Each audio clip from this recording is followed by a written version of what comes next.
order. Will clerk please call the roll? I'm here. Councilmember Barry. Here. Councilmember Clay. Councilmember Robinson. Councilmember Stevens. Present. Councilmember Snipper. Here on the phone. Councilmember Wright. I know that Councilmember Clay will be a little delayed. She's due to get here about 8 o'clock, and the others should be here as well. I've got two comments under council comments. The first one is that I was honored to host the mayor of Douala, Cameroon, and his entourage on Tuesday. We had about an hour's discussion about a number of things, including how to build and maintain infrastructure like streets and stormwater. They're dealing with lack of streets and a lot of flooding. And one of the reasons that they wanted to come and talk was that they were interested in becoming a sister city with Tacoma Park. And this particular part of Douala, which is the capital of Cameroon, I believe the total population of all of Douala is about 3 million, and this particular piece is about 500,000 and has its own mayor and council. And it was very interesting to talk to them, and I didn't promise them anything as far as any sister city relationship, but they did express an interest. So Did they give you any ideas for balancing the budget? they have a lot tougher time than we do. And I also wanted to point out to my colleagues that we have a request from the Council of Governments for an appointment for a new COG committee, which is the COG Climate, Energy, and Environment Policy Committee. And we were supposed to have given them an appointment and an alternate by May 1st. We're obviously not going to do that, but we will need to figure out who would like to be our representative and possible alternate as well on that committee. So we'll take that up soon, and I will contact colleagues and we'll figure out what we're going to do. Are there other council members who have comments? Councilmember Barry. Yes. Good evening, everyone. I'd like to announce this evening that this will be my last budget process as a member of the council and as the representative of Ward 6. Due to personal circumstances, I must wrap up my 3 terms on the council.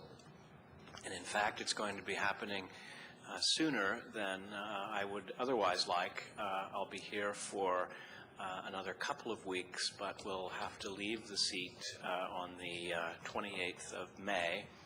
And there are efforts underway now to seek a replacement for me to serve out the remainder of my time. It's with exceedingly mixed feelings that I take this action, because it's been a wonderful 5.5 years to be a member of the council and the representative for Ward 6, and I'll cherish the memories always, and I particularly will miss the city staff and my colleagues here, or who will be here later. Can only say this to their empty seats now, but I've already said it to their faces, and just wanted to let you know that that's the situation here. Thank you. And just let me say that we will all miss your presence on the council and your wise counsel and your witty remarks and your great presence. That's really, you've been a great representative for Ward 6, and I know that the residents of Ward 6 really appreciate your efforts on their behalf, and we appreciate your efforts on their behalf and your efforts in working with the rest of the council, and it's been a real pleasure, and we'll be sorry to see you go. Thank you very much. Really appreciate it. Councilmember Stevens. Thank you, Mayor. And, Councilmember Barry, I certainly will miss you also, but I think I'm hopeful that the mayor is scheduling a farewell discussion before you leave, so I'll wait for that. I hope it's short. I don't want. Well, I don't want to.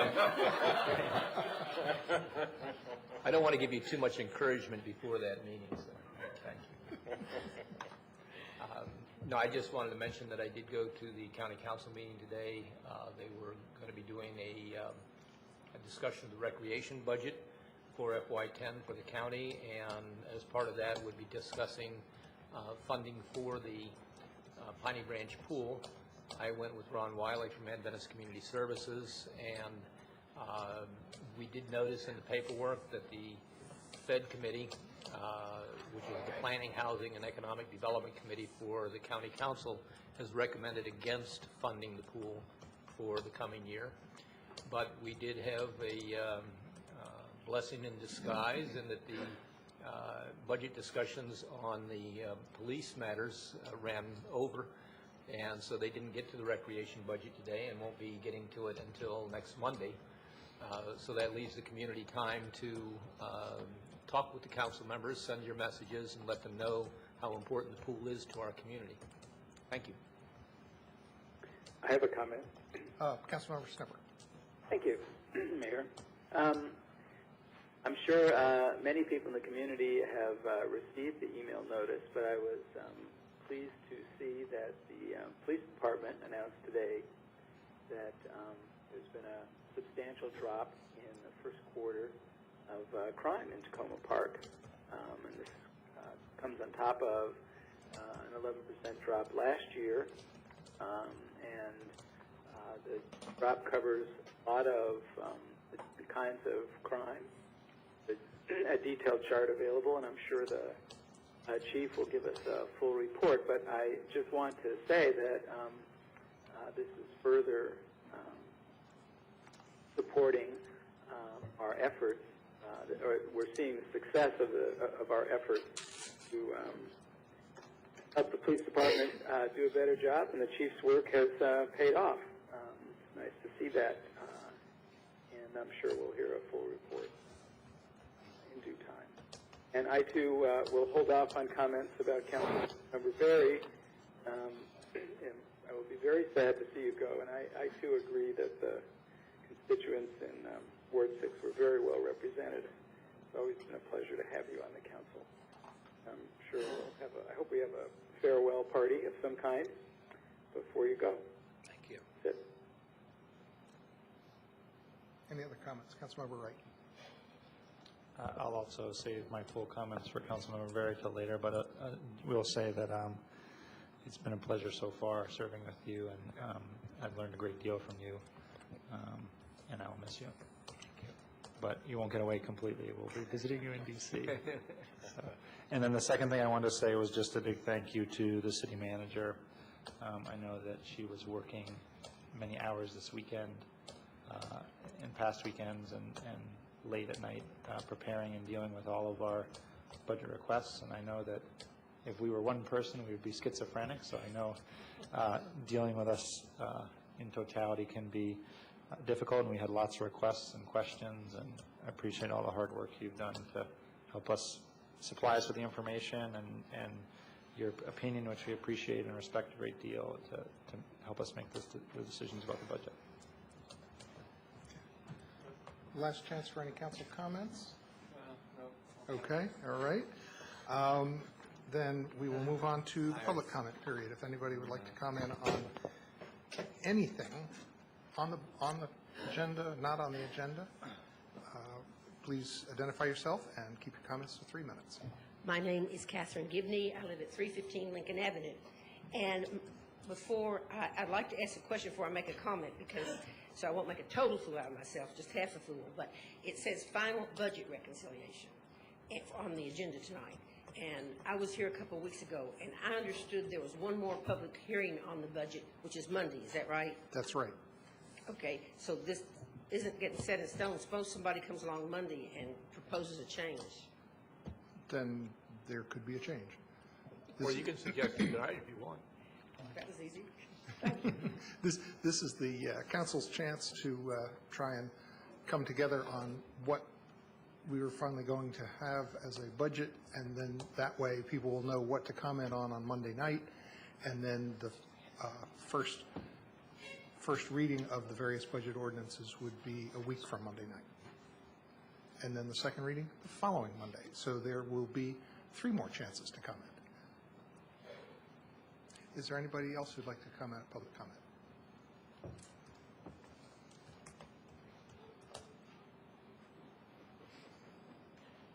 Hello, my name is Karen Vernon. I live at 800 Hayward Avenue in Tacoma Park, and I am this year the chair of the Tacoma Park Folk Festival, and that is what my comment concerns today. The Folk Festival submitted a letter to the mayor requesting that in this next year's budget, $5,000 be set aside for the Tacoma Park Folk Festival. The Folk Festival has been going on, many of you know, but since 1978 here in Tacoma Park. It is probably the second thing I learned about Tacoma Park when I was moving here, and it's been my great honor to serve as the chair. And I think you know it's an all-volunteer effort that is put on every year in the city. Our expenses have gone up. In the past, we have always been able to use for transportation to from our parking and metro, the county buses.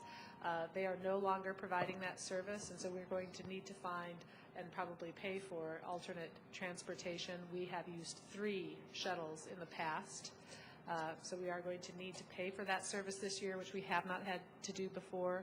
We also know that one of our major sponsors, the Washington Post, will no longer be donating any money towards the festival. They may provide us some in-kind publicity support. And we suspect, given the current economy, that some of our other sponsors may also not be coming back to the festival.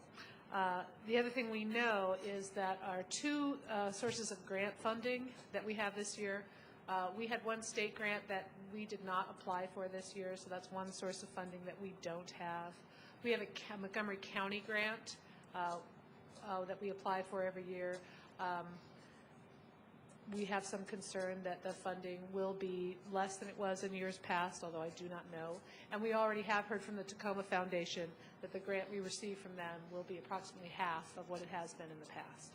So we know that we have some increased expenses, and we have so far less sponsorship and other financial support than we have had in years past, which is why we are making this first-time request to the city for funding for the festival.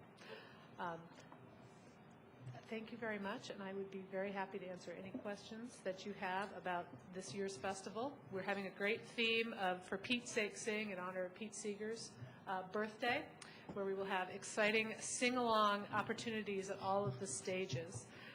We're hoping that we can get some council representation and leadership on some of those songs, so you'll be looking forward to your invitations there. Councilman Berry, I think Councilman Berry would be a good selection, because after he finished, he could leave town. I was going to say, you might want to hold auditions to see what you're going to get. Oh, we could. We can have a sort of karaoke night here in the council chambers. Piper's karaoke machine. We could bring it on down. I think everyone would like to see that on the cable channel. Thanks very much for the information on the Folk Festival. Thank you very much. I had a quick question for you, Karen. I often ask folks who ask us for money what their business plan is. In other words, what's your plan going into the future? If this is the first time ever that you've asked us for money, right, will that continue, or do you have some kind of game plan on how to fill the gap? Well, some of what I think we're responding to is the current economy, and we're certainly hoping that in years future we will be able to get back some of the sponsors that we have had in the past. We have not, in the recent years, not had a hard time having sponsorship at each one of our stages, which included at least, which included a substantial financial donation to the festival.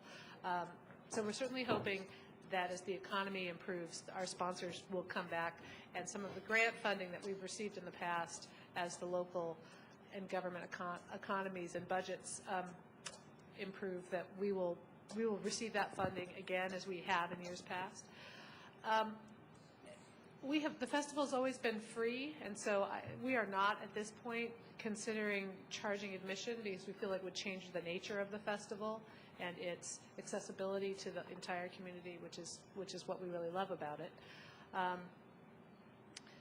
It's a conversation that we're having right now in our organizing committee meetings as we go forward, what we're going to need to do in the future, especially, if some of our major sponsors continue to be absent. It's definitely something we're going to have to consider. I think that more grant writing will be something. I have a lot of experience in grant writing, and it's something I'm hoping that I can bring to the festival in years forward, is looking for some more foundation and other grant support. What's your total budget right now, roughly speaking? It's about 30,000. Okay. I mean, that includes a lot of in-kind support, but So the cash budget? I'm sorry. Let me backtrack on that. $30,000 is the cash budget. That's the cash amount. Yes. And then in addition to that, there's a good bit of in-kind, I'm Yes, sure. and some of our, and I'd certainly be happy to give the council, we have budget information which it includes all of the in-kind and volunteer hours that we receive to put on the festival, to give some sense of what it is that goes into the festival beyond cash, because it's a lot of work and effort that is not compensated monetarily. I'm sure, yeah. But those numbers are helpful for me. Thank you. Thanks very much. I had a quick question. Sure. Do we have any, have you guys thought about inviting President Obama to the folk festival this year? I hadn't thought about that. But that's a great idea. That letter has been drafted. If anybody has any personal connections they'd like to help with that kind of an invitation, please let me know. Sure, we'd love to have any one of the Obamas come to the festival. Thanks very much. Sure. Thank you. Anybody else who wishes to comment, public comment? Okay, does the city manager have any comments? Then we will move to our consent agenda. We put 2 items on tonight's consent agenda because of the timeliness. Resolution recognizing Public Service Recognition Week, which is this week, and a resolution recognizing National Police Week, which starts, in 3 days, and Peace Officers Memorial Day, which is a week from tomorrow. Would somebody like to move the consent agenda? Move it. Second. Been moved and seconded. All those in favor, please say aye. Aye. The ayes have it. I didn't hear any lack of ayes, therefore there's no noes. So we will now move to our budget work session, and this is the chance for final budget reconciliation. And if I can take the liberty to pass a few pages. Oops, let's see. Oh, nope. Nope, they're fine. Go. Take those. I just want to make sure I didn't give up mine. And I'd like to start off with maybe I'll start off by recognizing that something has appeared on the table. Oh. So we'll be sure to take a break. Thank you. I'd like to start off with a proposal for where we end up on this. I've put some thought into it. I've talked with a number of my colleagues. I've talked with some other people as well. And let me just briefly run through it. I've got the first section on what I've handed you, which is kind of my hard numbers that I think make sense, and then I've got a second section that kind of has some other questions that I think need to be addressed, and I'm a little less firm on those. The first section is to address a number of things that I think we need to add to the city manager's proposed budget, and those are the fact that the state legislature reduced the highway user revenues after the city manager presented her budget. They did that at the very close of the session in Annapolis, about a week after the budget was released, and our highway user revenues went down by 57,000. So we need to fill that hole. Other additions to her budget, I would propose adding the Piney Branch Pool donation of 10,000, which we had said that we would do, and we forwarded that information to the county council. I would add the proposal for emergency services to help make up some of the funding that's needed for people given today's economy, and that was for $15,000.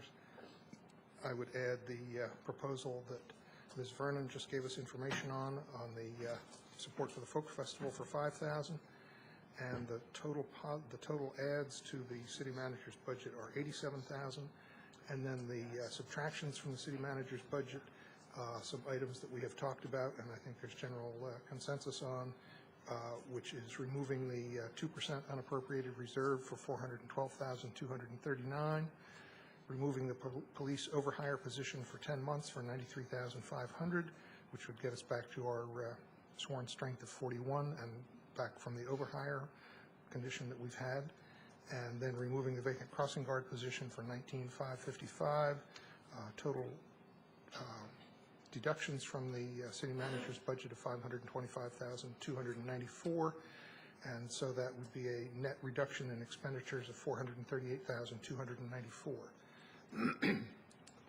One of the other things that I think we need to address is the amount, and I think the latest amount that the city manager gave us was $69,000 and change for covering what could potentially be an increase in employee health insurance costs over and above the increase that the city manager had in her proposed budget. And I would propose funding that from what we've been referring to as the lapse. And then what I would also propose is that in future years, as we look at that continuing condition of having a lapse where we've budgeted for full staffing at full strength for the whole year, and obviously that never happens, that we're going to continue to have those numbers, and rather than just having that kind of roll over into the general fund for the following year's budget, that the council take a more proactive look at that and take some kind of action to recognize what to do with that amount. I'm not quite sure the proper timing for that, given that you kind of know what that is toward the end of a budget year.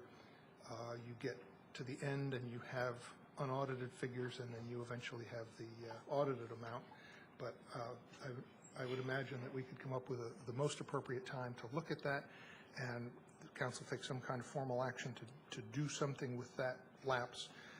In the future, it could be to just roll it over. If the council thinks that's the best thing to do, it could be to put it towards, say, the supplementing the equipment replacement reserve if we continue to be in situations where we don't have the funding level at what the city manager says is what we need to have that fully funded. There could be other things as well. I think we also need to make sure that we understand and look at the fund balance every year and identify possible uses of the overage if it seems reasonable. The city manager has proposed that this year. I think that's a good use of it.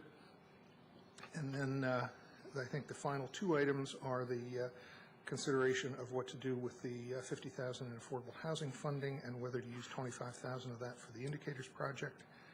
And if we do that, whether we keep the other $25,000 in the budget or not.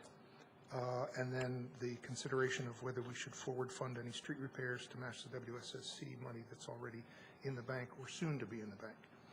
So those are, I think, require some discussion. I think the first figures that I gave that result in $438,294 reduction from the city manager's proposed budget would mean about a 2.25 cent reduction in the tax rate for FY, where are we going, 2010.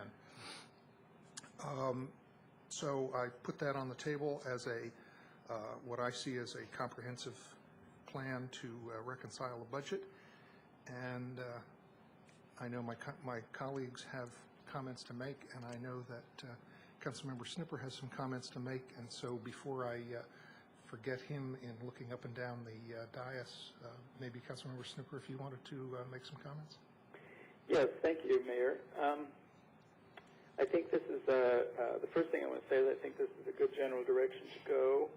I have some suggestions for higher and lower, and we'll get to those as we get into the details. But I did want to make a general comment. I've been thinking a bit about, so this isn't, our little financial crunch isn't just this year. I think we should, in fact, be cautious this year because revenues next year may be worse. The revenue situation may be worse next year. That is, not only will there be likely additional state and county cuts, but of course our personnel costs will continue to rise, could rise substantially again next year. So we do need to, if you will, save some ammunition for the next year. We'll also have the reassessment going on, and that could, under the best of circumstances, require a recalculation of the tax rate in order to bring in the same amount of money, and that will require some additional care to get that right. So I think this, my point is really to be a little cautious this year. I think it's possible to do a fair amount of cuts. I've seen some proposals for lots more than the mayor has proposed. But on the other hand, it's not a good dynamic to reduce the tax rate in an election year, and that's essentially what this is, and then have to raise it in the following year. I think that really is just a bad policy.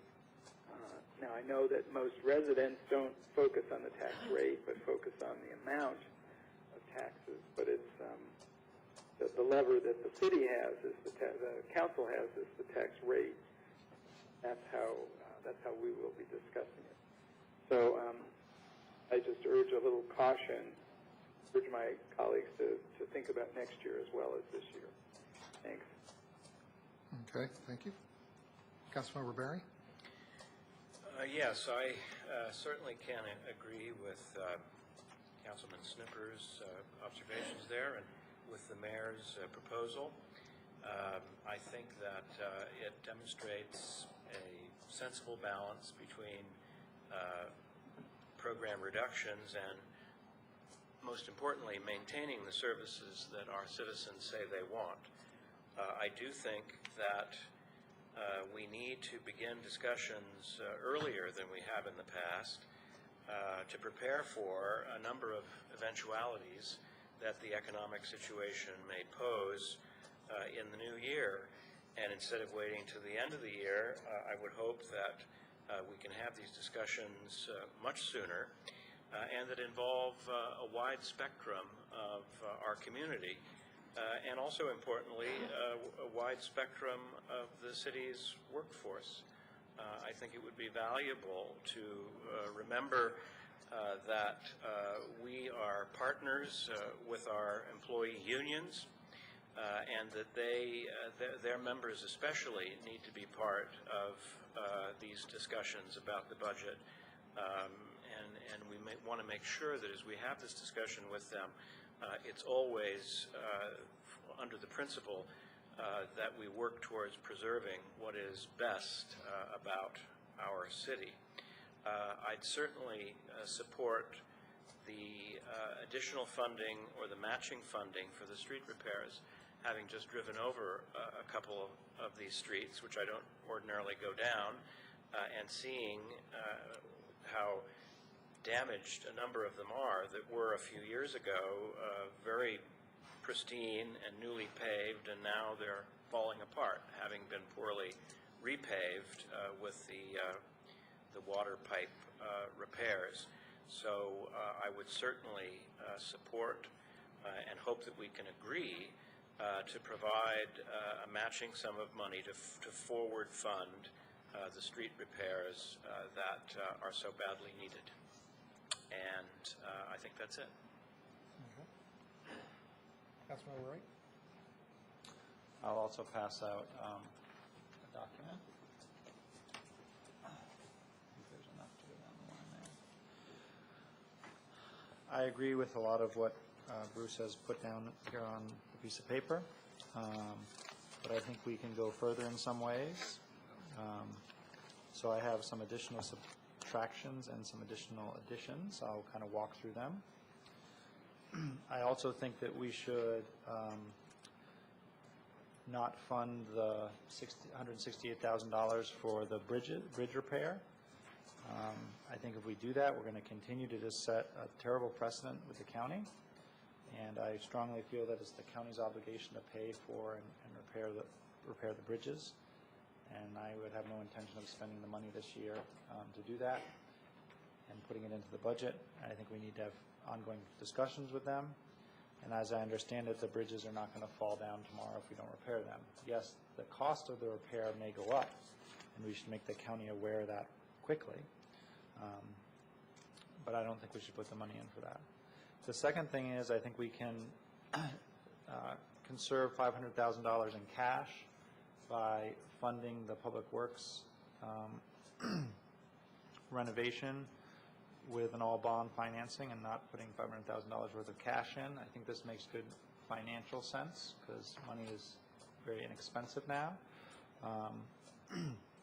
And I also think it's fair because the public works facility will be something that benefits taxpayers and citizens for a long time into the future, and the cost for that facility can be amortized with the financing, and people who are living here in the future, even next year or 2011, I think you start paying it back, will all pay a small amount in taxes to pay back the financing on that. I agree with the removing the overhire for 10 months and the crossing guard position. I also think we should fund the indicator project out of the $25,000 for the indicator project out of the $5,000 affordable housing funds that came about as a result of a sale of a property the city purchased in the past. I would be very interested in also increasing the rental license fee to cover the costs of the program associated with that. So one of the things that the city manager provided for us was the full cost, including COLTA, to run and have a licensing program and the services that go along with the licensing of the rental properties. And it's significant. I think it's if you look at fully loaded, we're $86 per rental license under. So we are for the revenue that comes in, we're $86 per rental license under for that funding. I would not propose doing that all in 1 year. I think that would be too large of a burden on the landlords, but I would propose that we phase it in over 3 years. So the first year would equate to $87,000 roughly, and that's take the 86 divided by 3, and there's about 3,000 rental units that are licensed in the city. I think it's 3,051 based on the memo we got. The next item, which I have written here, I'm negotiable on after talking further with the city manager, but Councilmember Clay suggested that we not move forward with filling the position for the recreation specialist, who's the person who is a full-time manager of the recreation facility over on New Hampshire Avenue, and that we have a fair bit of management bandwidth, and that we should ask one of those managers, one of the more senior managers, to work out of that facility. That was met with some resistance, maybe suggested that we would have to suggest giving that facility back to the county, which I don't think we should do. But I'm still have concerns about whether we have the right amount of management in the recreation department. So I put down here that I thought we should find $50,000 worth of savings from management overhead in the recreation department. After talking with the city manager, I'm flexible on that and willing not to do that. I would then assume that we'd be able to find 1% of what has traditionally been an 8.8% historically on the lapse. So historically, if you look at the budgets over the last 3 years, there's been an 8.8% lapse. That includes some of the things that the city manager has mentioned in the past, I think if you take those things out, you're still around 5.5% lapse. I would propose that we assume in the budget 1% that we can get 1% of that savings. I think it's a conservative estimate. That's $230,000 of ongoing savings. And the way I propose you do that is just in each, most of the lapse results from personnel. So in each department, you just knock the personnel number down a little bit. You won't know exactly where that'll come from. But if you look at even all the openings we have now, I know we're proposing with the crossing guard and the police officer not to fill those openings specifically, but then there's other openings. I'd be very surprised if we, on July 1st, had all those positions hired, and I'm sure there'll be some attrition during the year of people, so I think the 1% is a conservative number. And then next, I do also think we should reduce the unappropriated reserve, but instead of doing away with the whole 2%, I think we should go to 1%. And my rationale around that is that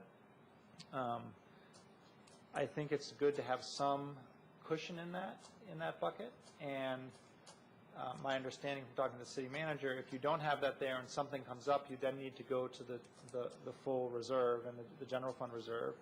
And my feeling is kind of once you break that dam of going into the general fund reserve, it sets a bad precedent. So I think we should have an amount of money that we have unappropriated or have available to deal with situations and really try and stick to that 1%. That gives us another $206,000. So that's a total subtractions of $1,380,750.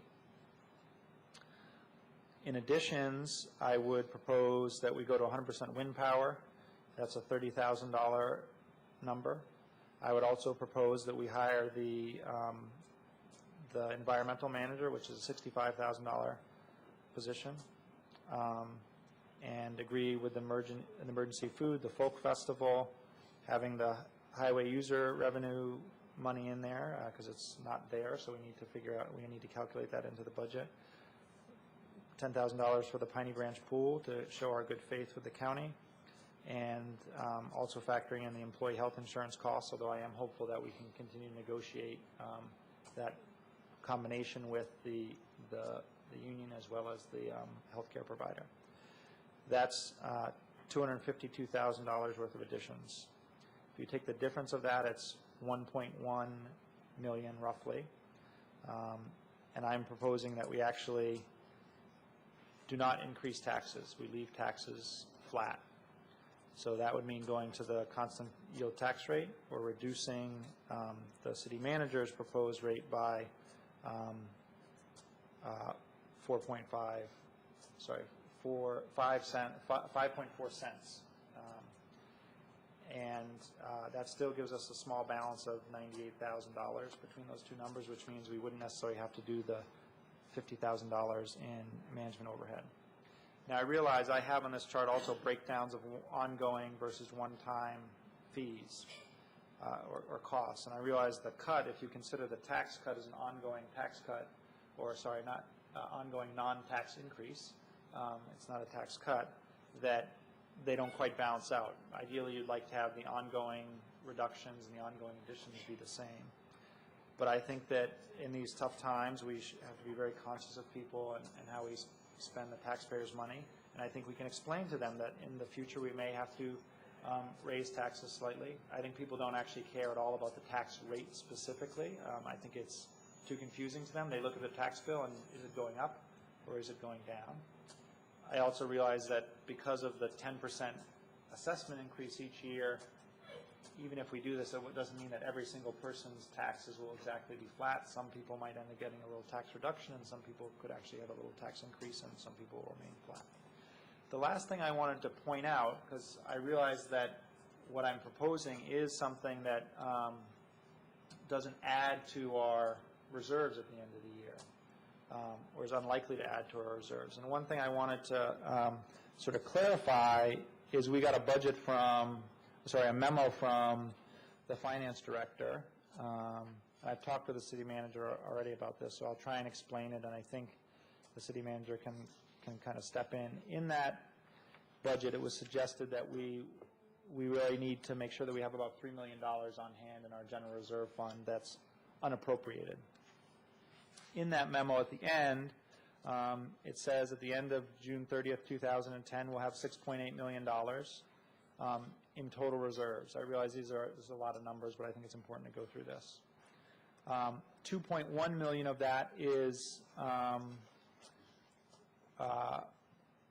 reserved funds, so things that are specifically reserved for items. So that leaves us with $4.6 million. Now, in that memo, it then says that we're actually going to spend $1.2 million during the year out of those reserve funds, and I think that that's actually there's a little bit of a miscalculation there, because when I went back and looked at the actual general fund expenditures and the general fund projection that the city manager gave us, that $6.8 million that we start with already factors in that we have to spend $1.2 million during the year. So we will actually end next year with a reserve of $4.6 million, $1.6 million more than the finance directors told us that we need to have to be comfortable. Yes, you might want to have more than that, and we will have more than that. Nothing I'm saying here or proposing is actually going to bite down into that reserve. It actually will probably be larger because I'm proposing funding the public works with all bonds instead of spending $500,000 out of the reserve. So I think that this is a situation where we have a healthy reserve, we're financially strong as a city, and at some point we have to be careful. I don't hear a big clamoring for additional services or additional things we want to add. If we want to talk about adding some money for street repair, I'm open to that, but it seems unfair to me to continue to build on the reserves and increase the payment to the taxpayers when we don't need to do this in a very tough economic time. And next year, we'll look at the budget again and the situation again. And I think that we may need to increase taxes a little bit, but I think the taxpayers will be very pleased that we still delivered a high degree of service and we didn't look to increase taxes in this very tough year. And most economists are saying that the economy is going to likely start to turn around at the end of this year or the beginning of next year. So those are my thoughts and points. I look forward to healthy discussion with my council colleagues. So I don't know if the city manager or the finance director wanted to add anything to the points that I made about the reserve. I would like to comment on that. Great. Okay, historically, the city has designated amount of the fund balance based on the budget that's being prepared. And for the fiscal year ended 2009, we will be showing, if this budget is adopted with that number, the $1.2 million as a designated amount. And your point is well taken, because we will actually spend that during fiscal year 2010. However, we would again probably have an amount based on the fiscal 2011 budget that would be about that amount, because in the since fiscal year 2004, the designated fund balance has ranged from $700,000 up to $1.7 million to the $1.2 million that appears in this budget. So the designated fund balance is determined at year end, at the time that we close out our records. And it's done once the adopted budget for the next year is done, because what you're showing is in fiscal 9, how much of that's going to be used in fiscal 10. And then when you do the fiscal 10 budget, you're going to designate how much is going to be used in the fiscal 2011 budget. Right, but at the end of our estimated end fund balance is going to be about $8 million, right? That's what the FY09, if you look at the general fund summary, says. I thought it was $6 million. No, our FY10 number is going to be $6 million, 6.8. Our end of year is going to be 8 million. You can take out around 2 for the designated reserve, right? But appropriated reserve. So yes, we'll have 6 million of unappropriated. If somebody comes up with a page on that in the budget, So that'd there's be no helpful. page numbers in our packet, so if you Well, go to, No, approximate. Yeah, I can You make, go to the summary it's of in the funds. fund summary section, and it's Third page. about 4th page. fourth page back.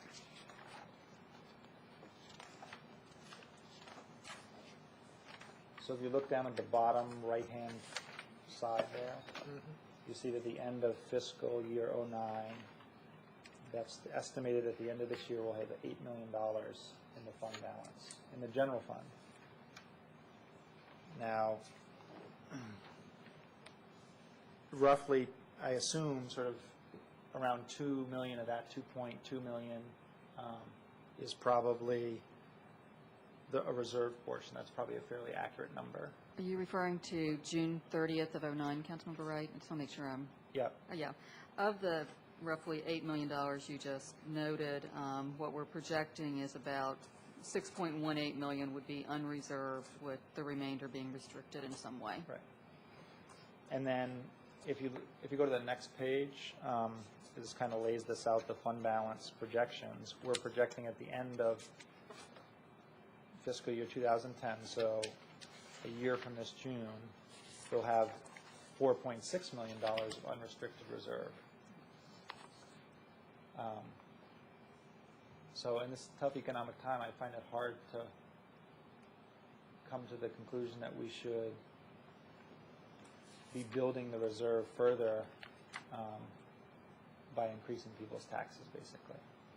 And I think we have an obligation to, if we have a legitimate reason to have that money that's going to improve the city, we want to spend it on something we can make the case for, we should do that. Then by all means, let's increase taxes and do the thing that makes the citizens better off. Or, we're investing in something that has the potential to increase things for the city later on. But just to hold that money, actually to increase what we're holding from people, just doesn't feel right to me. And I think the important thing here is that we've been told in a memo that roughly $3 million is a good number to have in the unrestricted reserve. That's a number that we feel comfortable with. The finance people tell us we feel comfortable with, so why hold a lot more than that? And we will be holding a lot more. If we increase the taxes, we'll just be holding even more than the more we need to. If that makes sense. City Manager, Mr. Comment? Yeah, I think just a couple thoughts. And I would, first of all, say that I agree with Councilmember Wright in terms of the comment that you have to really watch your unrestricted fund balance and try to get a sense of what is the appropriate level. And if it gets too high and you're not holding it for any reason, I agree with him that that is problematic. I think the question that I guess I would pose to this council is obviously as I submitted my proposed budget, there are two reasons why you see that unrestricted fund balance number going down from June 30th of '09 to June 30th of 2010. One is contributing $750,000 to the equipment replacement reserve, and just as a reminder, that's about half of what Darrell's calculation showed should be going in on an annual basis. So I think that is one area that the council could certainly disagree with me and say my proposal doesn't contribute enough to that. I think the other thing is part of what Yvonne and I have talked about was basically trying to pay for a portion of the public works facility with cash, and we had recommended $500,000.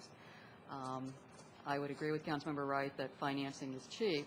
I would also note that a year from now, we are going to have to find a taxing mechanism to pay the debt service on those bonds. So I do think there's a balance to be struck between what you finance and what you pay for cash, because ultimately in a period of 1 year, the taxpayers are going to be asked to pay for that bond financing anyway. So I think Yvonne and I agreeing with Councilmember Wright's assessment that the unrestricted fund balance was getting overly high for a variety of reasons. In some cases, revenues coming in higher than we had projected and expenditures coming in lower. Felt that the city, it would be appropriate to bump up the equipment replacement reserve because that's essentially ensuring funding of capital equipment, as we go forward in the future. And I think trying to limit the city's accrual of debt for the Public Works facility.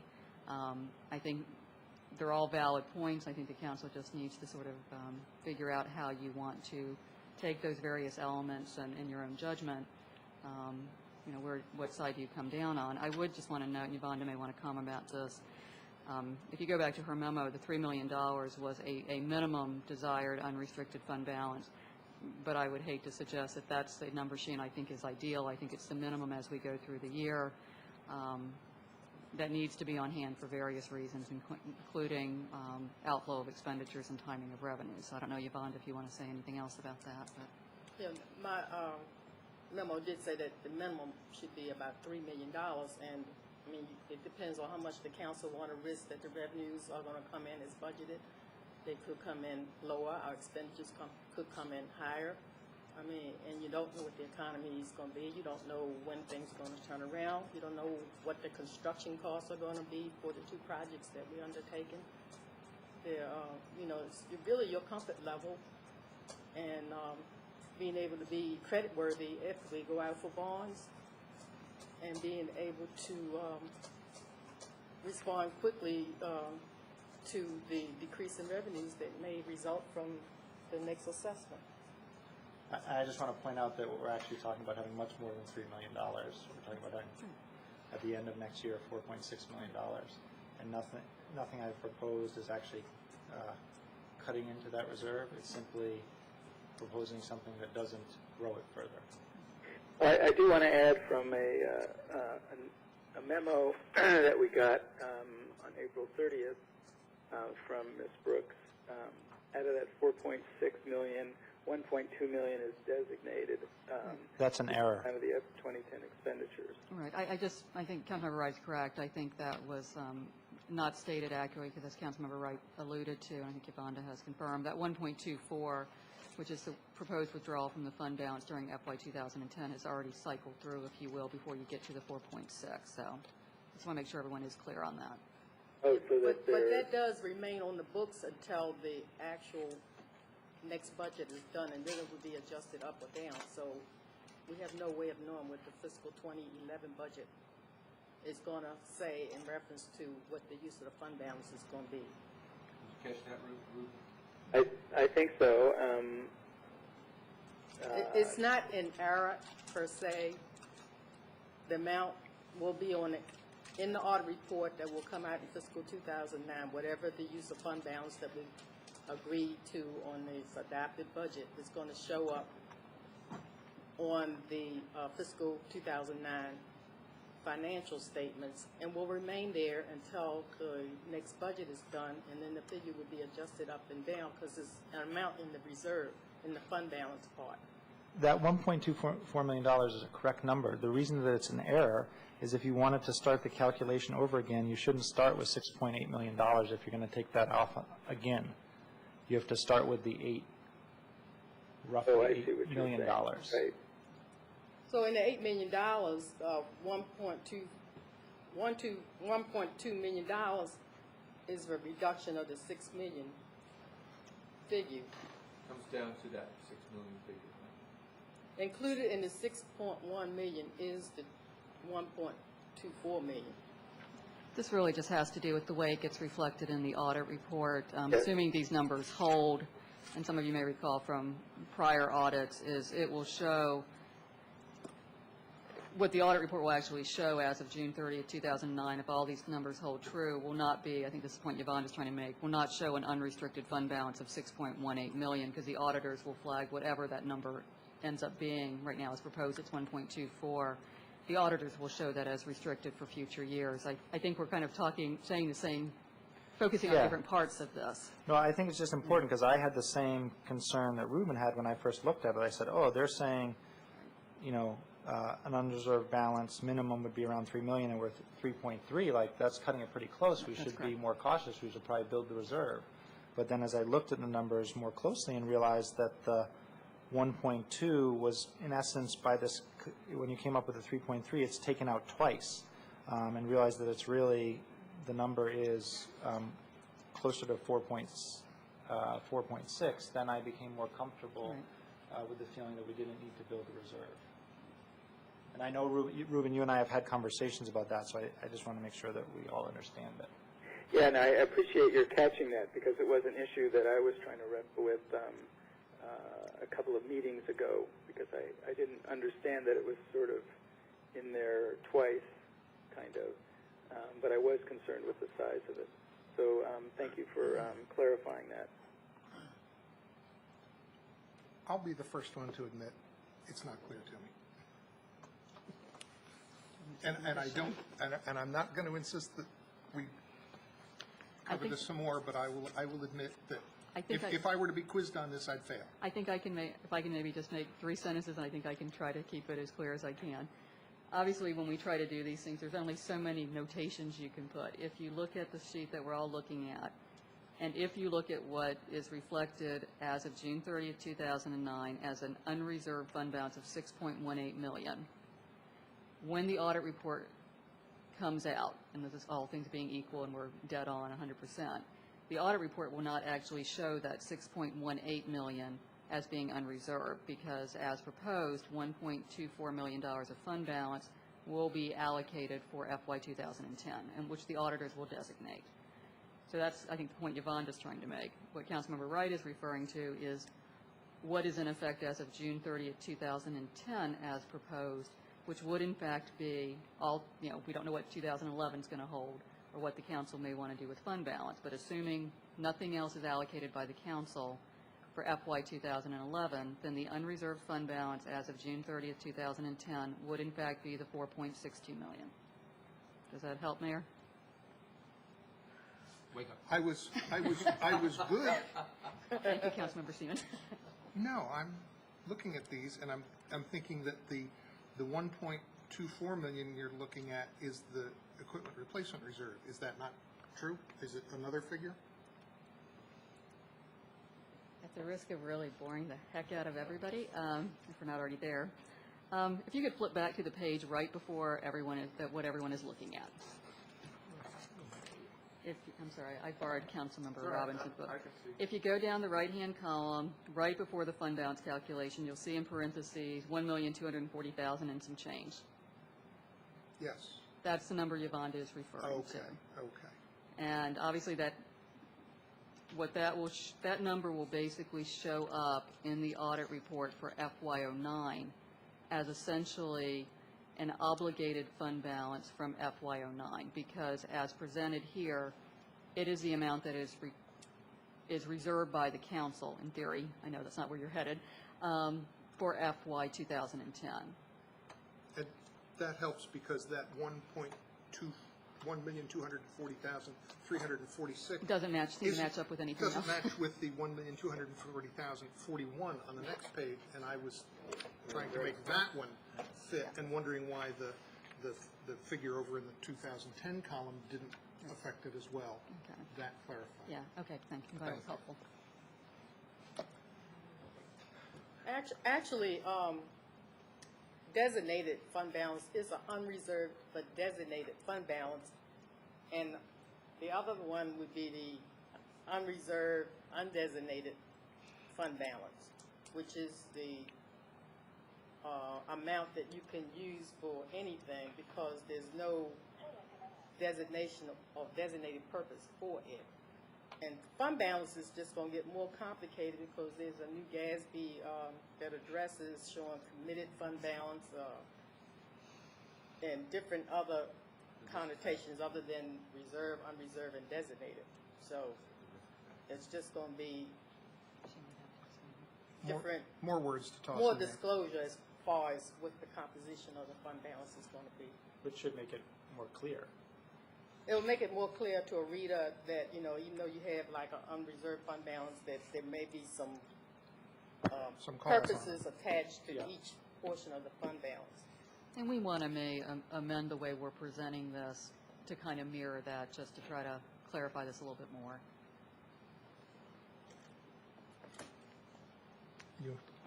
Okay, Councilmember Robinson. On that point of the somewhat increased complexity, is that a reflection of what we were told when the group was here, Clifton Gunderson, some months ago? Was that a reflection of the risk associated with the amounts in the budget? I'm trying to remember he had one notion that made sense to me. I'm remembering it as risk, but that may Yeah, not have been the... they did talk, and Yvonne, since she's the CPA and I'm not, there's been a lot of evolution in auditing and reporting, a lot of it truthfully in light of what happened with Enron and other things. So the whole level of accountability for auditors is much higher than it used to be. And I think what you may be thinking of, Yolanda, isn't there something called risk assessment standards or something like that in auditing or accounting? Yeah, what it is, they basically increase the requirements. In other words, it's an audit procedure that has come to the point that they analyze procedures and they look at the compensating weaknesses and the strengths, and based on that, they design their testing to test in those areas where the biggest problems may lie. Could be. Now, I don't want to get sidetracked. I'm trying to keep it back to the point that you just made, the GASB. There's a lot of GASBs, but... What's the GASB? Governmental Accounting Standards Board. Okay, and you said that there's a new GASB coming down the pike. Is that what we've just been talking about? Yes, a Okay. brand new one. It has not been effect yet, but... And that's what we're talking about. Okay, I just wanted to clarify that for myself. Oh, okay. My memory, I wanted to connect but my that's memory. not related to the risk assessment. Those are SAS, Oh. well, that was statement of auditing standards Okay, well, I don't... versus government accounting standards. Okay, well, that'll become clear, I'm sure, in the months ahead as we revisit this. So, it's my turn to take a... You got the floor. I appreciate the mayor's more simple approach, which gets us to 2.5 cents, reduced from the current tax rate, which is still an increase in taxes for most people, if not all. I appreciate Josh's approach, where it's much more finely grained, and this conversation about the 1.2 million that could get us down to a constant yield tax rate if we look at it and agree on that approach. I think we're in a kind of a time of structural change, having been through one budget season from up here and watched for many years. And I think that the last 10 years were a time when certainly real estate values were going up, and there was money that we were able to put aside. And I'm glad that we put money aside. I'm glad we're in a position now where we have some money to work with. But I know that as we look ahead, we can't be guaranteed that that money is going to be in place. So it's from a fiscally conservative point of view, which I tend to adopt. I don't want to cut our reserves down to the point where we don't have much leeway or working room in the future. The tax duplication issues continue to confound us. When the TASD Commission made its report, there were some estimates from that between a quarter to even a half, a third to a half, our budget was being withheld from us by the county. That's a very large amount of money, and I'm appreciative of the city manager's efforts and the task force that's been going on for some years. I'm dismayed that we've gotten nowhere, as far as I can tell, other than to talk through a number of issues. But that our rebate is the same as it has been for some years, and that we're appreciative that the county hasn't cut it, as opposed to going the direction we all know is appropriate. So that is something that sticks in my craw and will for, I'm sure, until I'm long gone. And we have to balance our own comfort and our own staff's comfort and our own risk and the stability of our government and the equity of treating our citizens and our staff in the way we all want to be treated. Now, to get to some specifics, I could go with Councilmember Wright's elimination of the bridge budget. That is a risk. It's partially a political risk. It's a game we would play with the county, but I'm willing to take that if we can make the point. If there's consensus that we can make the point and leave that out. Our personnel costs, I think we need to continue to take a very close look at that. My understanding is that the health insurance costs to this that are in the city budget are upwards of $1 million. Just the health insurance costs, maybe $1.5 million. That's a very large amount. My understanding is that we as taxpayers are paying 80% of the healthcare costs of our city employees. I wouldn't want to take that. Our health insurance, obviously, we want to attract and retain the best possible staff, but we have to be able to have a conversation in the future which addresses large expenditures and have an equitable position for our own staff as well as our citizens.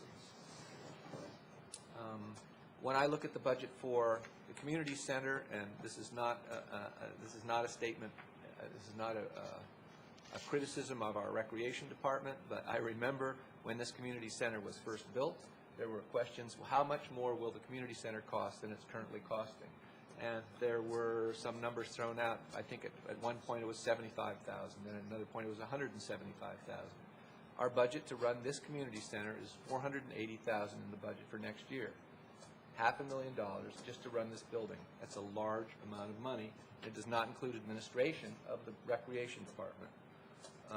And then I'm a little bit concerned when I hear that cutting an entire day of the operation of this facility will save us $4,000 over a year, or not even 1% of the projected budget, even though we would take out 15% of the time that it's open. I'm sure that's not true because we're only open half day on Sunday, but Councilmember Wright says, well, we could close it on Monday and it would only save us another $4,000.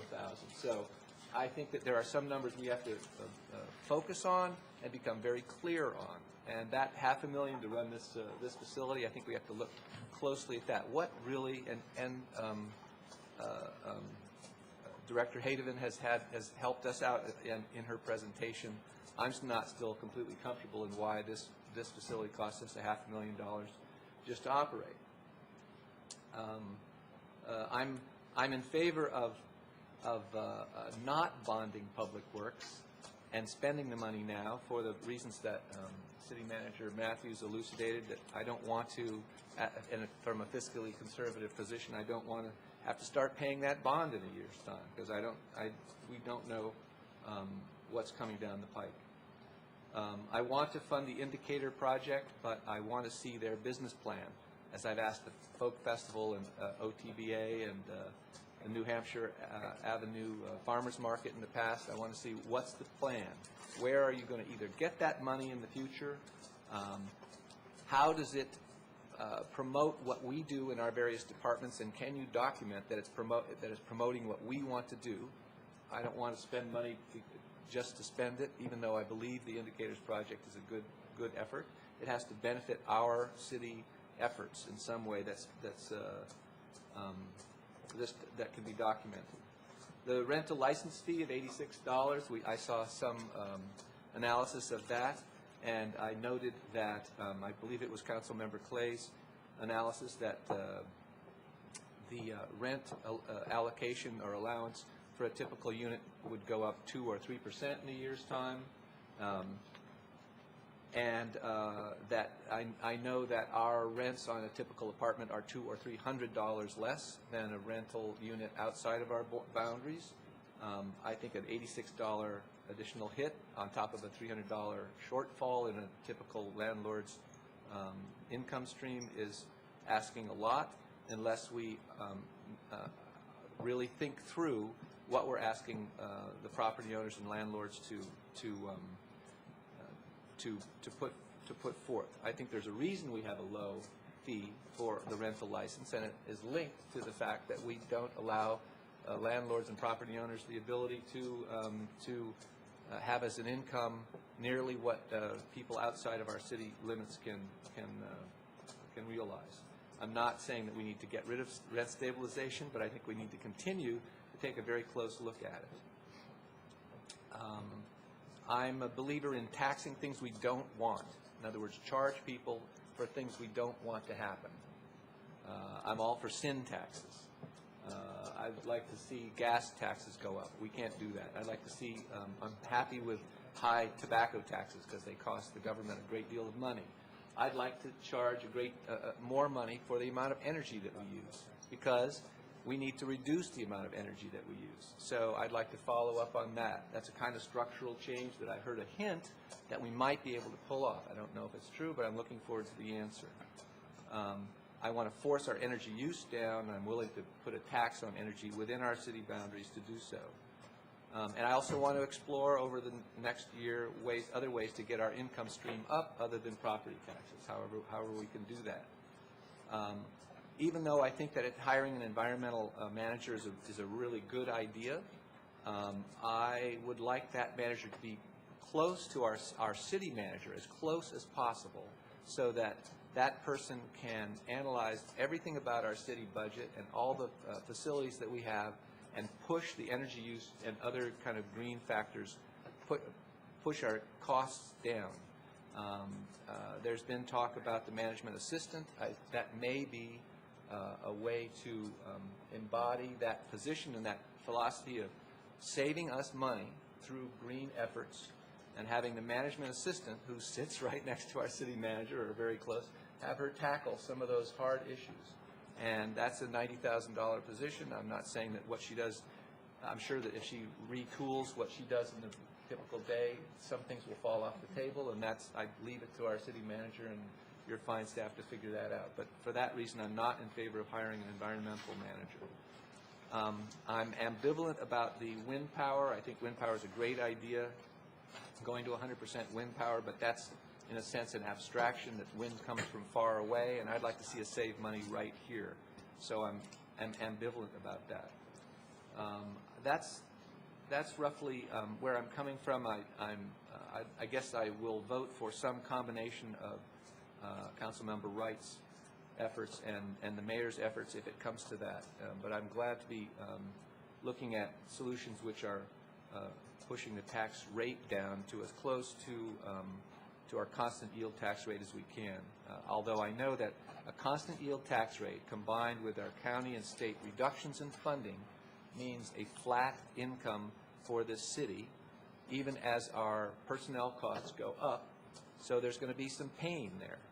And the $1.2 million that Josh talks about, that's part of the pain. Luckily, that's something that we may have in hand that we can use to take care of that, but we can't keep going that direction forever. There's going to have to be other structural changes over time. Thank you. And I see two colleagues who haven't talked yet who seem to be having an intake willing of, to speak up. Sorry, two colleagues who haven't kind of given their positions yet on things, who are having an intake of sugar, and so I'm with a little trepidation, I'll ask you all who wants to go next. I'm willing to go next. No, you. Oh, all right. That's three then. And the intake of sugar portion of this conversation, is that something that's available to other sorry, council? this is on the other side of the mayor, so. I see. So it's only mayoral left? It's getting passed down. Okay, passed down like there's trickle-down theory. No, you'll get a full portion. Okay, all right, just checking. Thank you. Councilmember Snipper, I was thinking you had said things, but you had other things to add, and Councilmember Clay and Councilmember Siemens, and I don't know, who wants to go next? Well, I was willing to go next. That was what I was saying. And I was thinking you had some shot, and I wasn't sure if Councilmember Clay and Siemens had said much, and I was kind of looking over their way and thinking maybe Councilmember Siemens wants to go next. Sure. Perfect timing, just I stuff a piece of chocolate in my mouth. See, I'm not getting any of that. So. I offered to hand deliver you chocolate cake and cookies or soup, and you said you were fine. That was then, this is now. First of all, I would like to thank Barb Matthews, city manager, and all the department directors and other staff members who worked on the budget this year. I know it not only was a great deal of work to prepare the proposed budget, but we put you kind of through the hoops in the last week or so, trying to come up with some ideas for cost savings and looking at preparing other documentation. We thank you. I also thank my colleagues for the work that we put into the budget this year. I think it's been a very good process. I agree with Councilmember Berry that in future years we should maybe think about how we can address some of these questions before we get deep into the budget process itself. And I thank you, Mayor, for your work on bringing us all together on this effort, and try to move us forward to a decision, which I hope we can get to tonight. Which we need to get to tonight. Right. I just mentioned, first of all, kind of the approach that I've used. I agree with Councilmember Snipper that we need to be cautious this year. I think we talked about that over the last week or so. And I've expressed my opinion that we should be postponing any low priority expenses, and we should aim to stay at the constant yield tax rate. If that's possible. If it's not, we should be as frugal as we can on our expenses so that we can keep our tax rate low. I'll try to, Councilmember Wright's list seemed to be pretty comprehensive. It seemed to include all of what Mayor Williams had talked about and proposed, and most of what I think everyone else has done. I'm in pretty much agreement with Councilmember Wright's proposals, but I'd like to just run down them real quickly. The bridge repair, I agree with not funding that this year. I agree with not taking money out of our savings, out of our reserves for the Public Works facility. But as I mentioned a couple weeks ago, again, with the idea of sticking to the higher priority items, I consider the Public Works renovation as something that we should postpone for 1 year to see what the economy is like next year. And so I'm also saying that we should not be going out and borrowing money at this time for any portion of that. I agree with the funding the affordable housing indicators out of the indicators project out of the affordable housing pot of money. Removing the overhire for 10 months, reducing this to 41 officers, and remove the vacant guard position. I have, since I am a landlord, I will not take a position or make any comment on the proposed increase in rental license fee. I try not to participate in any discussions that has a monetary effect on landlords because of my position as one. I agree with Councilmember Clay's proposal for a $50,000 reduction in the recreation budget. At the same time, and this is not on Mr. Wright's list, I do support increasing the fees for the after-school program, which I believe an earlier memo suggested that would be about $12,400 of increased revenues. I can support the Councilmember Wright's discussion of the lapse, the $231,000 there, and also the reduction in the unappropriated reserve to 1% of the total budget. I have a few things, other expenses that I would propose that we cut, things that I have, I believe, talked about in the past. One is I would postpone the resident survey. Again, I believe that's a low priority item for this year, something that we would not hurt us much to wait until next year to do, and that is a fairly large ticket with $40,000. I would reduce the funding of the newsletter as was on the list provided by the city manager for $15,000. I would eliminate our $9,000 support for the survival guide. I really think the survival guide is a valuable product, and I know that it is a money-making product. I am glad that the city has been able to support that guide so that it has been able to develop into such a good product. My concern is that we have many businesses within the city that are struggling this year, and many of them are struggling much more than the group that produces the survival guide. So I would suggest that we reduce that or eliminate that expense. And we just included in approved expenditure of a large amount of money for gateway signage in the FY09 budget. And again, I look at the gateway signs that are being put up. I recognize that Councilmember Berry is interested in getting new signs placed in Ward 6, and I think that's very appropriate. However, some of the newest signs that have gone up have, I think, been of a very low priority and could have been postponed, and I would suggest that eliminating the $20,000 in the FY10 budget would force staff to pick the higher priority signs to put in first, as we should have been doing anyways. Moving down into the additions, I will just list a couple that I don't support, and that's the wind power and the environmental manager. And the rest of Councilmember Wright's proposed additions I do support. And I would just say I'm not as sharp with my calculator after all this, so I'm not sure where I come out on this. I believe it's probably a little bit higher than anyone else has mentioned tonight.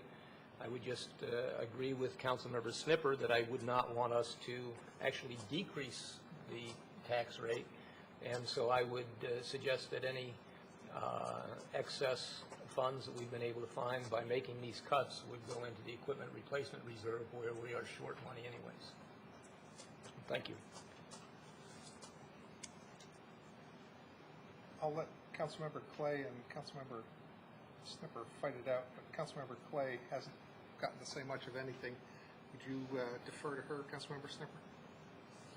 I'm sorry, maybe you can't hear me. Could you hear me? Yeah, I can defer to her. Okay. Councilmember Clay. Okay, so I kind of already put out what I was interested in at the last meeting, but let's start from Josh's list. I think I've been open to all the pieces that are on Josh's list.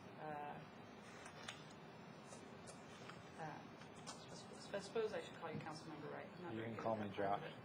But anyway, I think the one thing I would say is that in the recreation department and the management overhead, I would reduce the, it's not the $50,000 position, it's the $75,000 position, and a request that they realign their staffing to fund the Tacoma Recreation Center on New Hampshire Avenue with one of their senior managers. Let's see. So I'm supportive of all the other pieces. I'm not really interested in eliminating any of the other staff positions on the back page. I am interested in having the landlord-tenant program fees pay for all of the landlord-tenant program, and I agree that we couldn't do that all at one time, and so a phase-in would make sense.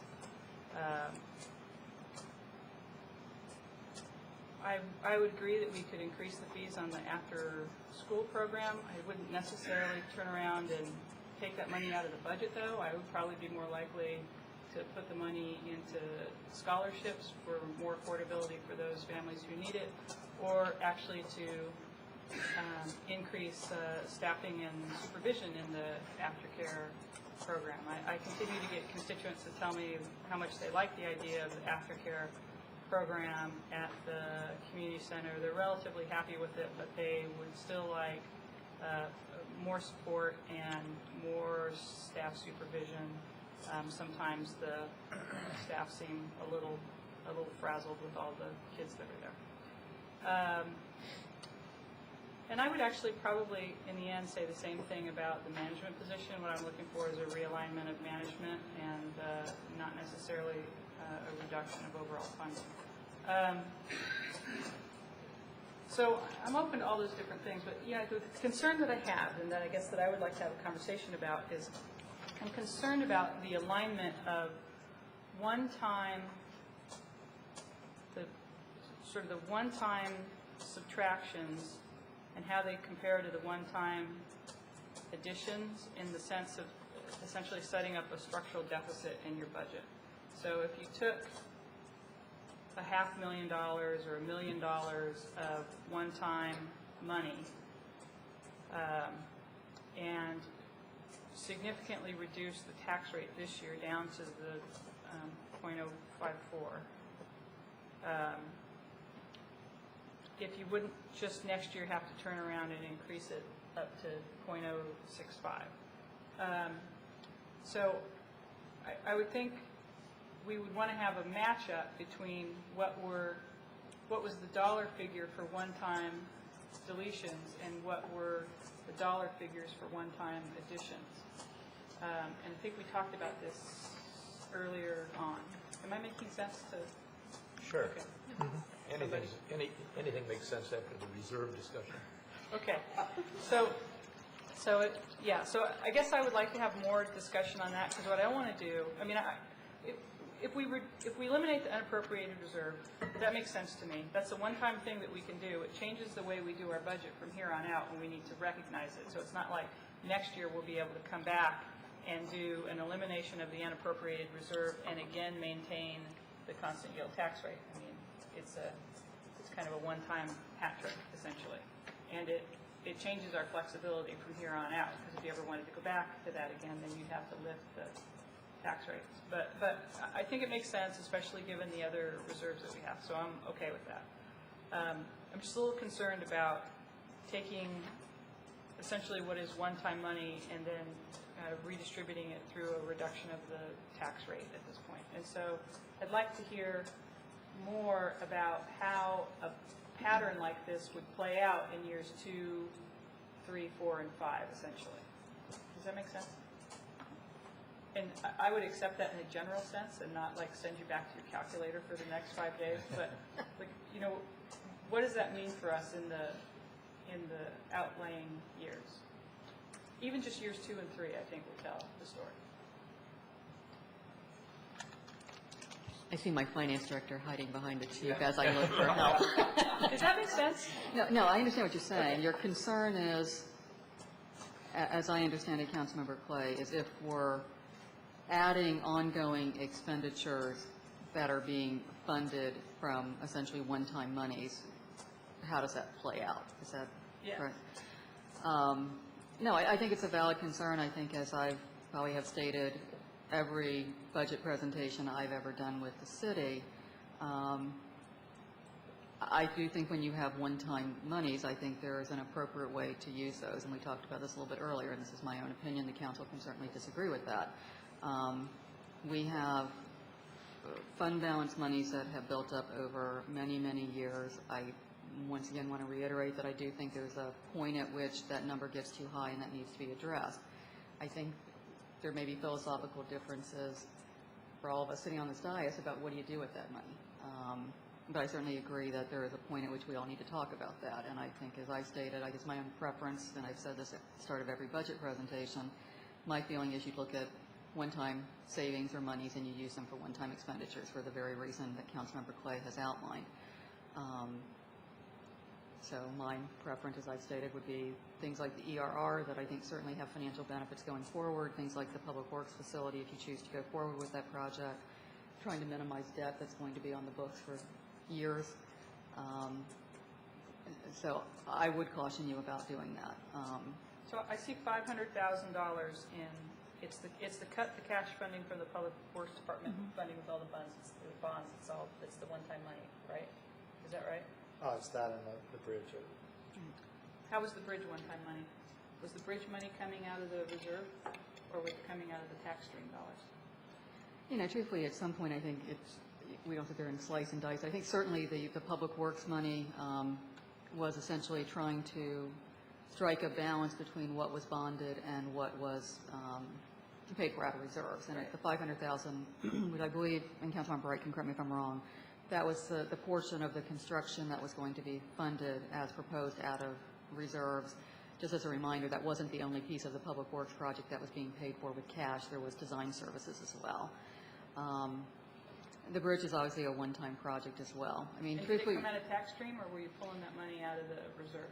truthfully, as I'm putting together the budget, what I look at is what do I think is an appropriate use of reserve monies, and truthfully, my bottom line focus is trying to look at how we're funding ongoing projects, and then basically what the ending reserve number is. So it's not looking at every single expenditure and trying to truthfully line it up. It's trying to make sure that what I know will be ongoing expenditures, I believe can be paid for ongoing out of tax revenues, and then trying to make sure that my proposal reflects an appropriate reserve level, if that makes sense.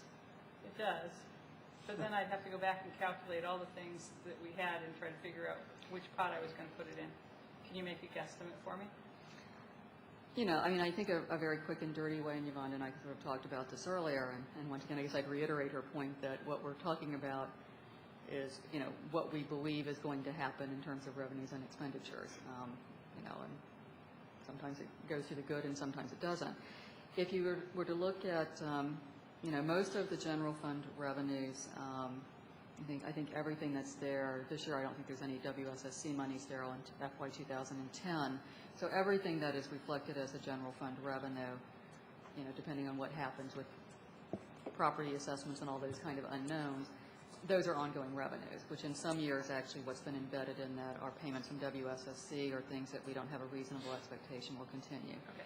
Look at your expenditures, truthfully, if you take out the capital, because some of that is paid for from general fund. They're the things that are general fund financed or tend to be more discretionary, such as the signage that Councilmember Siemens was alluding to. If you take out the capital altogether, then you've got a difference of about $600,000 between revenues exceeding expenditures. I don't know if that helps. Oh, okay, but that does help, thank you. Okay. Okay, so what I would say is that since I see $90,000 in one time, but we've got this that we're adding, but we've got $500,000 in one time that we're pulling, is that we would want to try to match those up a little bit. So I wouldn't be as hot to cut the property tax rate by that extra 2 cents that you get by taking the other $400,000. But all of the rest of the things that are across the board between what Councilmember Siemens and Councilmember Wright have offered, I would support with a couple of caveats that I added about the recreation position and then the other scholarship monies. And I would suggest that one way to deal with that might be to take your environmental manager position and make it a term position and try it out for a few years. And then if we wanted to fund it on a long-term basis, we'd have to make a commitment to finding the money in the budget, and we'd have some time to prepare for that transition. So that's what I throw out there. Okay. We'll give out chocolate cake. Councilmember Siemens has a follow-up question, and I have one as well, and then we'll go to Councilmember Snipper, and then we'll take a break. You know, I'm certainly no accountant, so I have try to understand this, but what I believe Councilmember Wright proposed was that the $500,000 for Public Works, we would not take that chunk to pay cash, that we would basically leave that in the reserve, right? Correct. So I don't see where the disparity between. No, sorry. If you go to the constant tax rate, you get pretty close to having to use that money to it doesn't get added to the reserve. The reserve does not build as much. Okay. All right. I'd have to do something with a calculator before I can follow all this, but I'll Okay. take your word. And the follow-up I have on the Public Works facility and funding with bonds versus using some cash. I guess my sense on this facility is that the $2 million price is, in some sense, It's certainly less real of a number than the way we did the auditorium, which was we started with a budget number and said, this is what we will build to.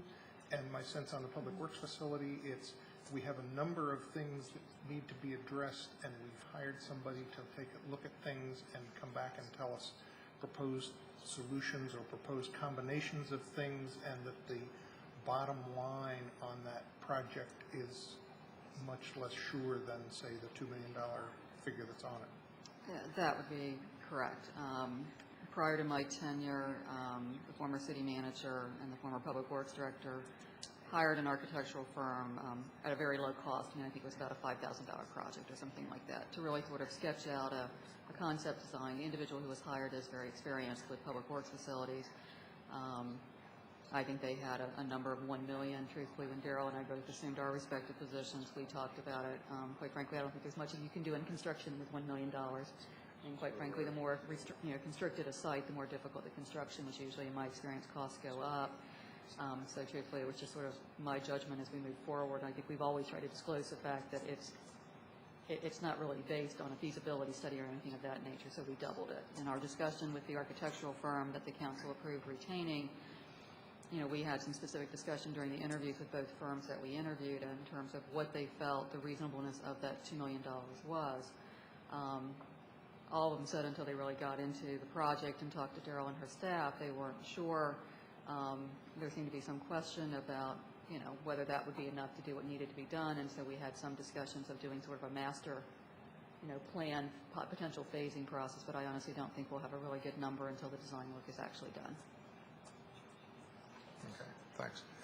Councilmember Snipper. Yes, thank you, Mayor. I'll just kind of march down the list here.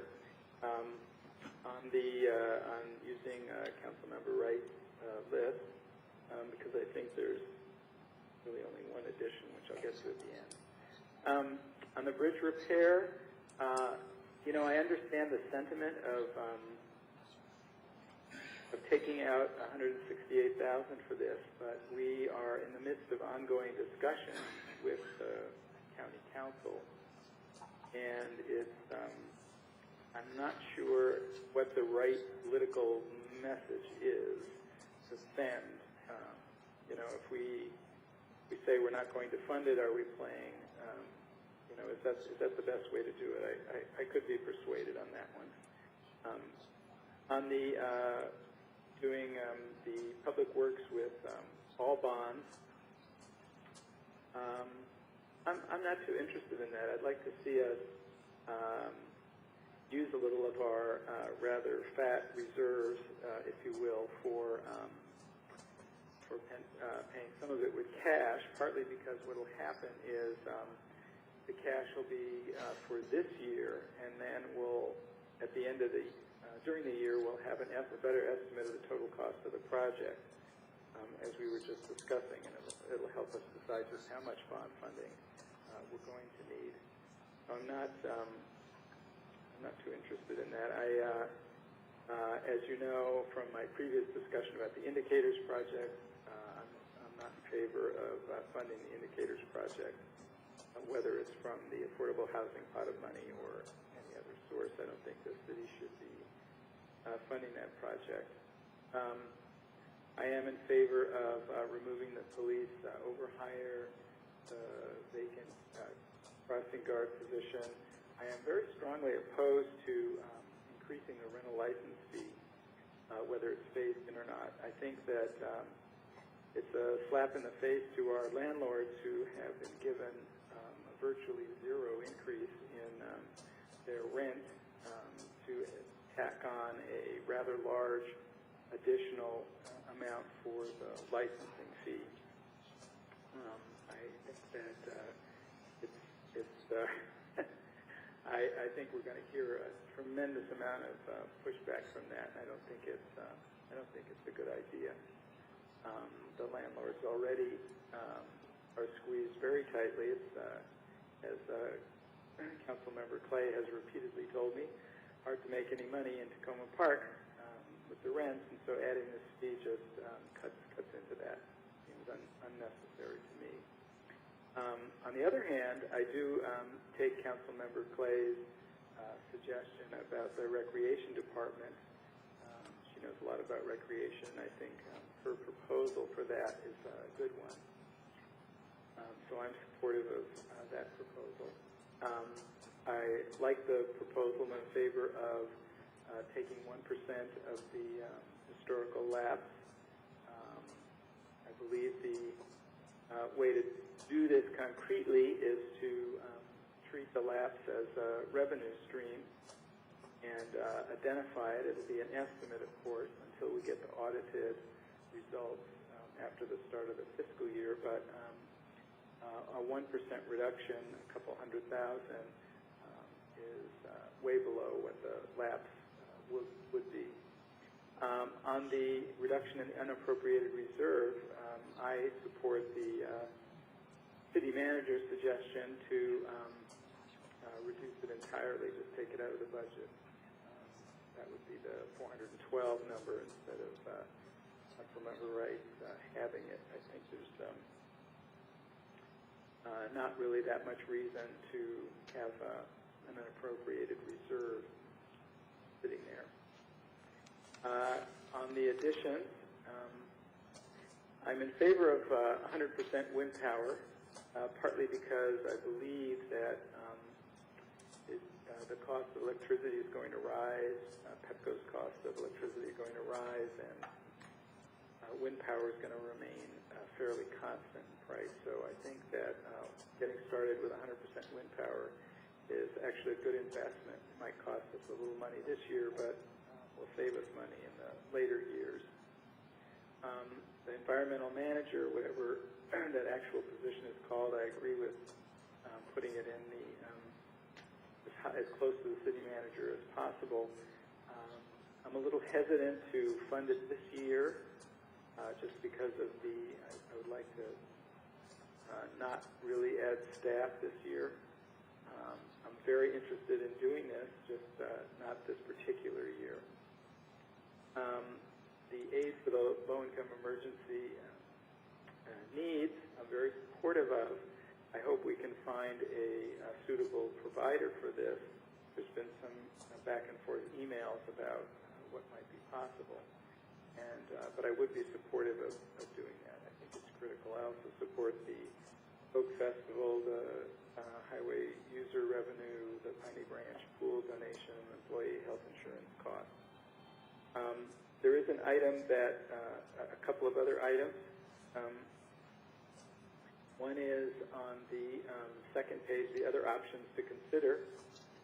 I support dropping the resident survey this year.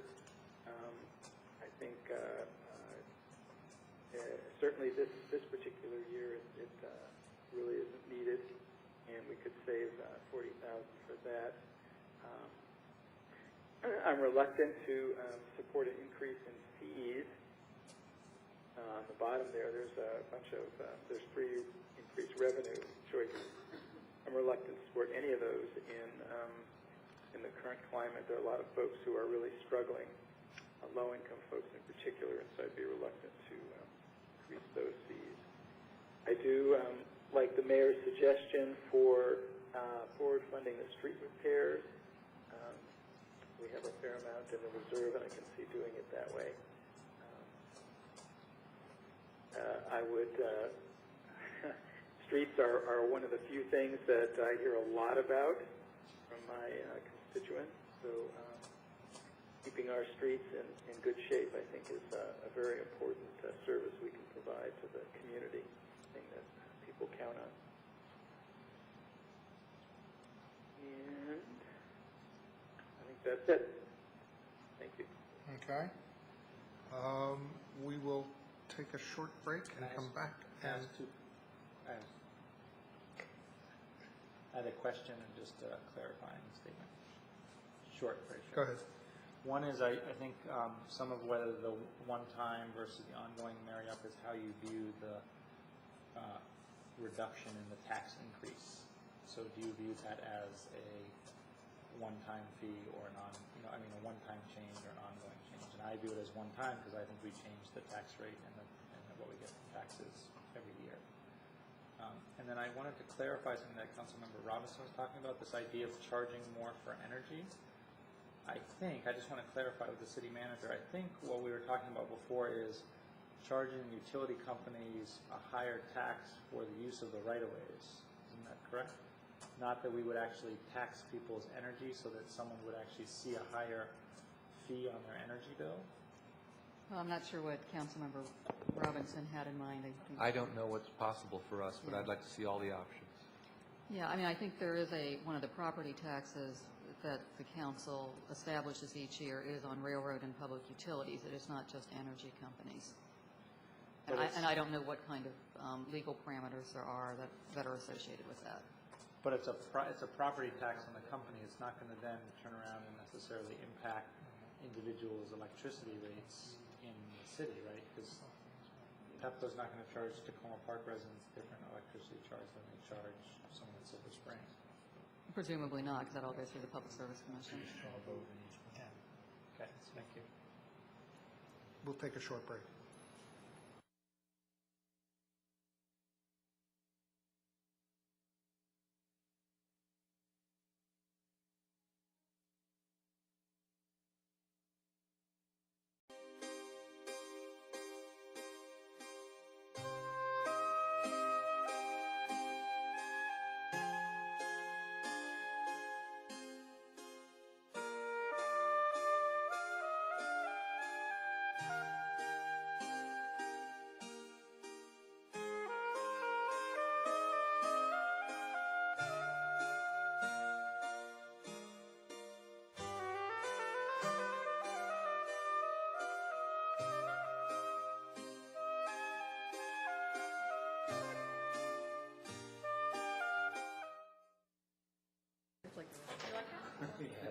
Start back in on this.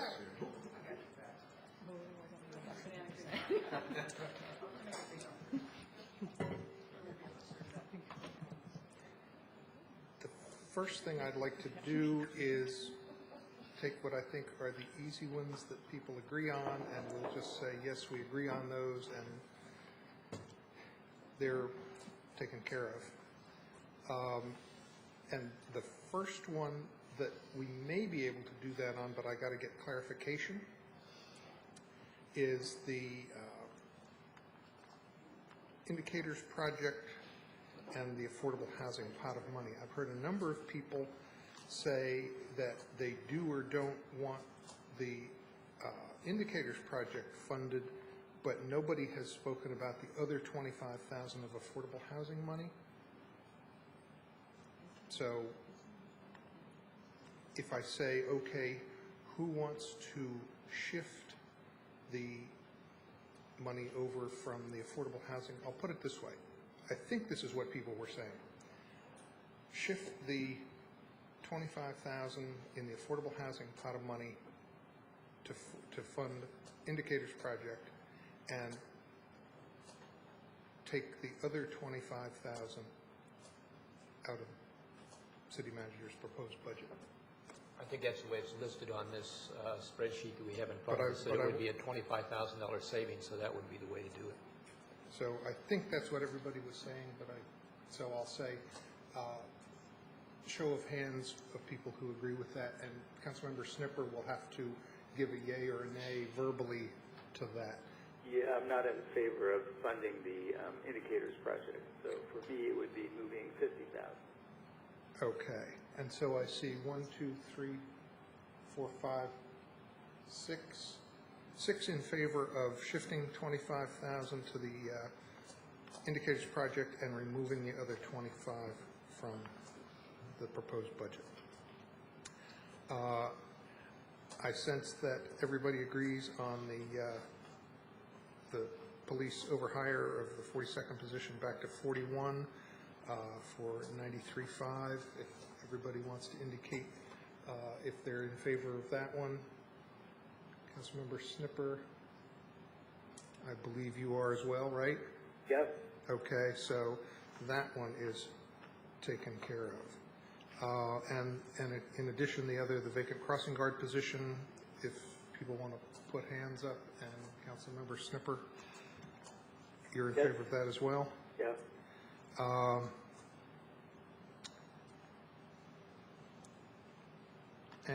then on the additions side, I'll take this as a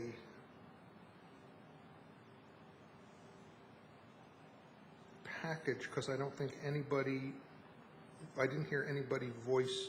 If somebody disagrees with my sense on this one, I'll ask for to indicate that for adding the emergency needs funding for $15,000, the folk festival for $5,000, the reduction in highway user revenue $57,000, and the Piney Branch pool $10,000. Was there anybody who disagreed with any of those additions? Okay, so they are taken care of. Then I guess let me try one big one that it seemed like there was kind of people were generally willing to go there, but there was a little bit of a split on how to get there, and that's the combination of the 1% reduction of historical 0.8% lapse and the reduction of the unappropriated reserve from 2% to 1%. My sense is that everybody is comfortable with reducing the unappropriated reserve by 1%.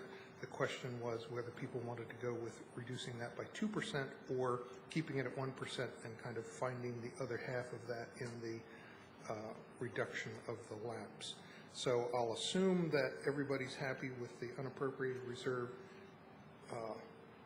reduction by 1%, and then if we can get a show of hands on people who want the unappropriated reserve the second %, and then I'll look for those who would rather do the 1% reduction of the lapse instead. So first, is that a reasonable way to? I think just for the clarity of the staff, if you could just vote on very specific items, because we're going to have to translate this into a reconciliation list, and city clerk has to basically have detailed notes. So I would appreciate if there would be specific items with specific votes. Okay. Then I'll do it as reduction of the unappropriated reserve by 2%. Those in favor? That's me. And that's... Except that my vote on that depends on how people vote on the historical lapse. Well, that's why I was trying to link them. But you have to vote on the lapse first, because I won't know how to vote on the other one until I know how the lapse votes. So we have at the moment 3 in favor of the unappropriated reserve from the 2% reduction. Then if we do the 1% reduction of the historical 8.8% lapse, all those in favor of that. Mayor, may I make one comment? The one thing I will say is with the unappropriated reserve, I mean, it depends what the council's ultimate goal is. With the unappropriated reserve, it is budgeted in a specific account that clearly has shown variances over the years. So if you're budgeting, what you all are referring to as the lapse, quite frankly, there are those departments that tend to have variances and those that don't. So it's essentially an arbitrary number being applied to departments that may or may not have experienced turnover, and I think you're just going to see really screwy auditing and accounting results at the end of the year. So I guess if your target is to make a dollar amount, then I would say probably just wiping out the unappropriated reserve is probably a cleaner accounting way of doing it. Yeah, I mean, for instance, in the police department, Chief has a $6 million, a budget, I think about $6.3 million. 1% for him, I think we can all do the math. He's got 95% of his budget personnel, so unless the chief has turnover, you've got a $60-some thousand number in police. That's probably not likely to materialize. So you're going to see at the end of the year a variance in the police department budget where the chief will look like he's over budget potentially, unless he has turnover, which I don't think any of us want. The unappropriated reserve, I guess I would liken that to there's no specific purpose for it being funded.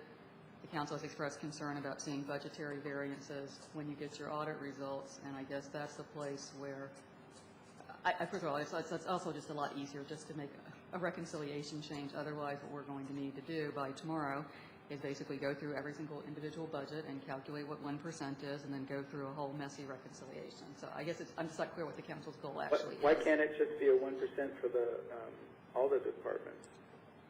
It will be, it can be a 1%, Councilmember Snipper. What I'm saying is, we have to go back into each individual departmental budget, and I'm not sure if the council is wanting that 1% budgeted in personnel, in which case I need to have Ms. Hampton go back through her personnel spreadsheet, calculate 1% of personnel cost, which are not all in one account. They're in a salary account, an overtime account, a fringe benefit account, and Karen will just need to go through and make all those adjustments, and we'll need, eventually enter them into the system. I mean, if the concern is not wanting to set a tax rate higher than you need to, then I guess it depends what that 1% equates to the unappropriated reserve and how you're wanting this to show year-end in your financials.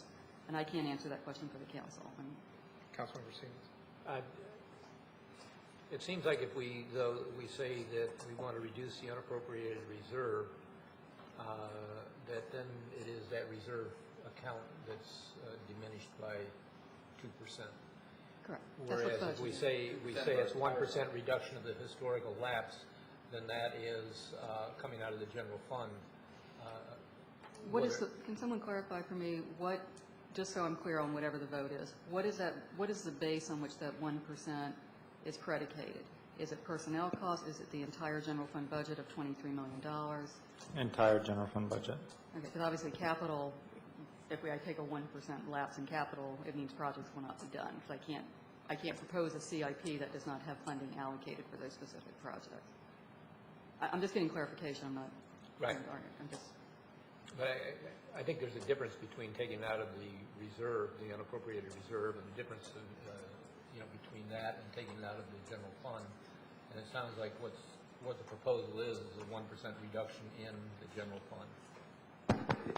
Can I? The unappropriated reserve is part of the general fund. Could I make a suggestion?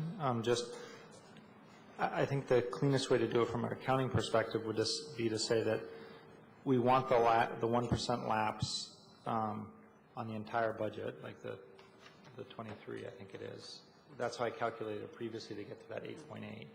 But I would leave it up to your judgment about where you should plan the budget for that. Like you can, you know the numbers where it's more likely to come or not likely to come. And yes, from a departmental expenditure, it'll be a little bit tricky when you get to auditing. Some places might be over, some places might be under. But the total number, right? I mean, as long as the total number comes in under, you're If I can just reiterate where I was going on this first, which I think was simpler and which got at the same points, which was to eliminate the 2% unappropriated reserve and to look at the lapse, not at the beginning of the process, but at the end of the process, and that the council would then say, okay, there is this lapse, and what do we want to do with it? okay, what do we want to do with the lapse? We have like for this current FY09 year, what I was saying was, as we come to the end of the year, we know what the lapse is, and my lapse was on. I was thinking of it as on salary, vacant positions for portion of the year. That money is then something that the council would proactively decide what to do with, and we would know how much we were dealing with, and kind of Are you saying what the needs were. Are you saying based on audited or estimated? I wasn't choosing which one. I wasn't sure of the proper timing for doing it, and I was looking for kind of fleshing that out if we made that decision. If you think of it as a revenue stream, then it's a little easier because, like, all of our revenue streams, not all of them, but most of our revenue streams are uncertain, and we have estimates, and the estimates get more precise as the year goes on. Sometimes we're well into the year before we actually see the money in hand. And I think if we think of it as a revenue stream, it's a little bit easier then, because that allows us to have the uncertainty. And I'll just also say that I think this is one of those areas where we're getting into kind of changing how we budget, and these kinds of discussions may require some additional conversation, and so to the extent that we get into these, the more of them that we get into, the more it seems to be the kind of conversation that we would want to have as we discuss the way that the city manager is going to put together a proposed budget rather than doing it on the last night. Councilmember Clay and then Councilmember Siemens. So could we reduce the unappropriated reserve altogether, eliminate the unappropriated reserve, and then have a budget situation where every quarter the lapse that has accrued comes back to a reserve budget or a decision-making process to the council? I would say it could be done that way. Define lapse. It Yeah. seems like it would be more reasonable to do it when you have the actual Yes. amount, which would be after the audit. So you don't get the actual amount until you're completely done with your year, and then you could decide to put it into the capital fund or the equipment fund. Yeah, I guess Right. just a couple comments, if I may. There is no way that the council should be, this is not a revenue stream, and so let me just make that clear. It is not going to be recorded as a revenue stream. What I believe the council is trying to address when it's all said and done is what is your unrestricted fund balance and what do you want to do with that? But that is something that we will not know until the audit is finalized and presented before the council in November. You know, as part of our financial reporting to this council, we give quarterly financial reports throughout the year. We tell you where variances seem to be, but, you know, truthfully, I would hate to be put in the position, and quite frankly, I will not do so with any certainty whatsoever, of sitting here 3 months into a fiscal year and trying to tell this council what's going to happen 9 months from then and giving you financial advice that there's money that you're free to spend. I don't think that's a reasonable expectation of any city manager, quite frankly. But I thought we were only talking about money that wasn't expended for salaries. So if you had a position that was vacant in the first quarter, wouldn't you know what the unexpended salary dollars were? And this wasn't my proposal. I'm just trying to figure it out on the back end of it. But Quite frankly, Councilmember Clay, I'm trying to track with you. There seem to be so many different points of view about what we're talking about that I'm having difficulty answering your questions. Some of you, I think, are talking about personnel.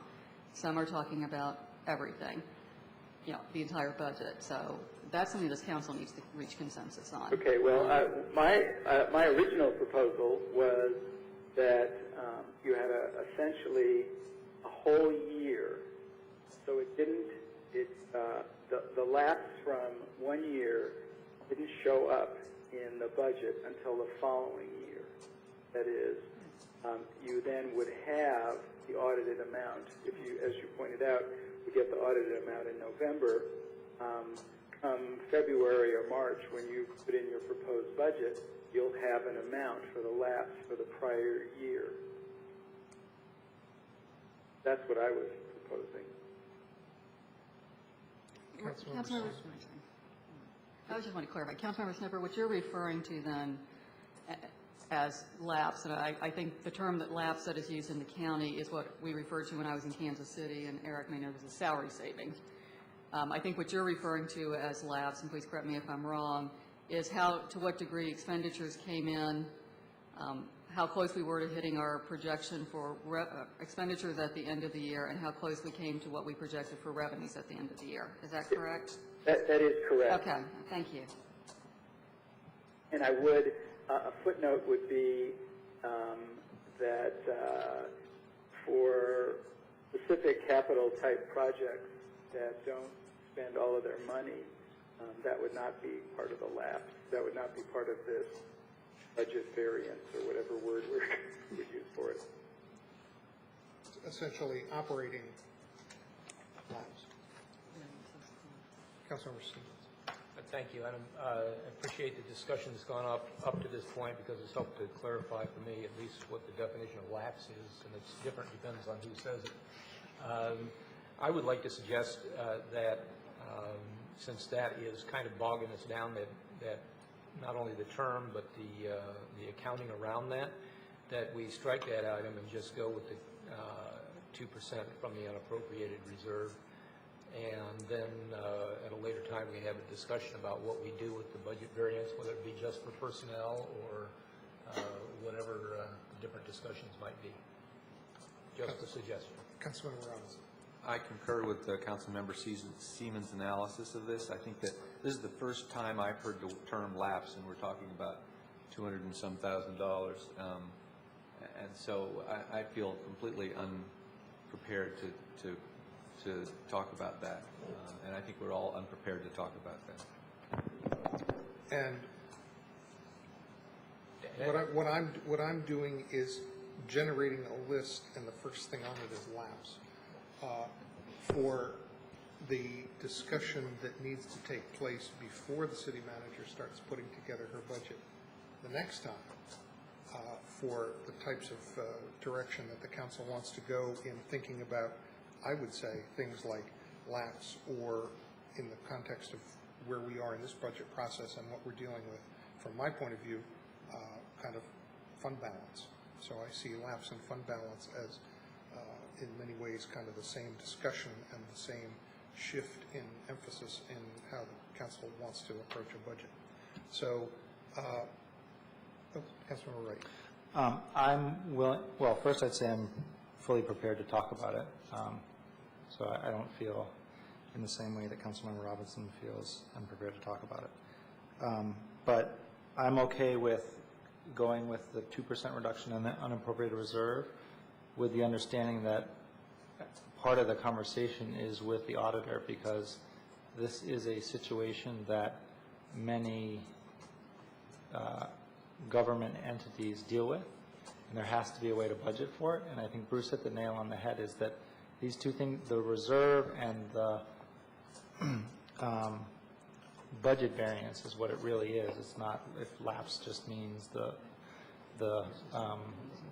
personnel costs, it's the budget variance.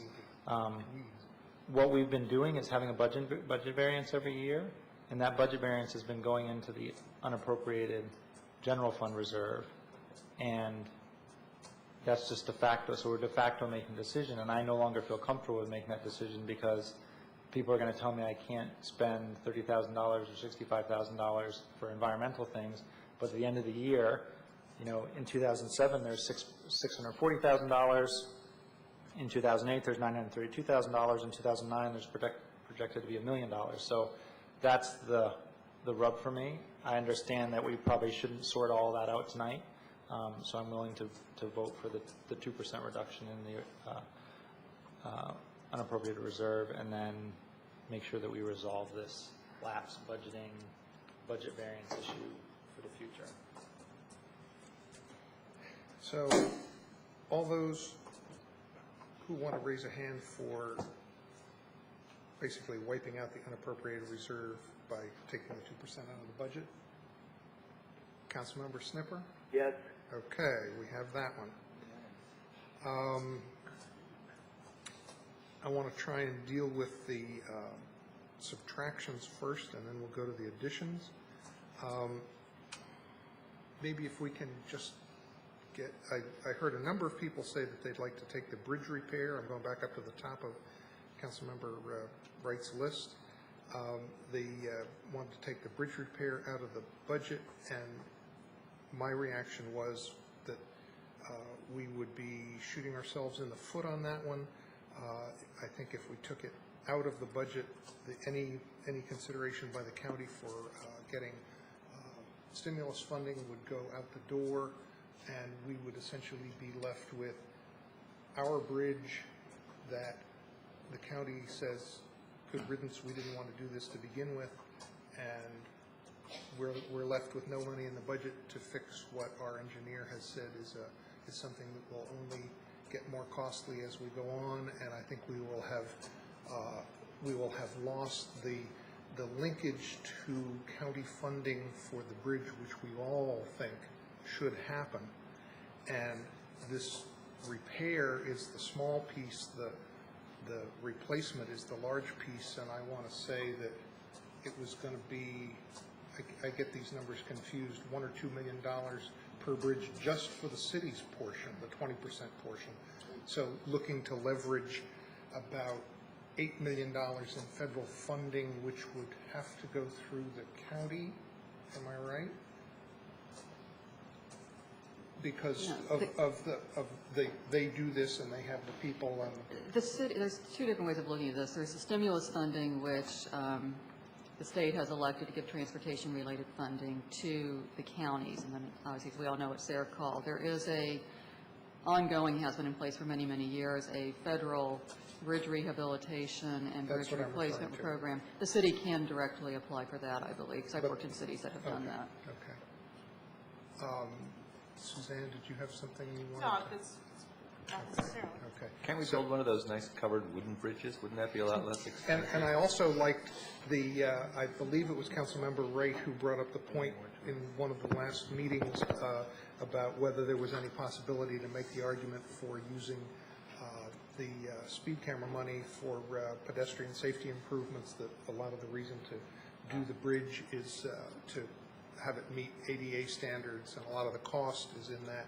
And I think that's something worth pursuing. But I think if we take it out of this proposed budget, that I think we'll have set ourselves back a good bit, and we'll have much less likely chance of getting money from the county now or in the future. And I think that's all our goal, is that they should be paying for this. So Councilmember Wright and Councilmember Clark. So I just want to understand, I respect very much your opinion about the politics related to the county.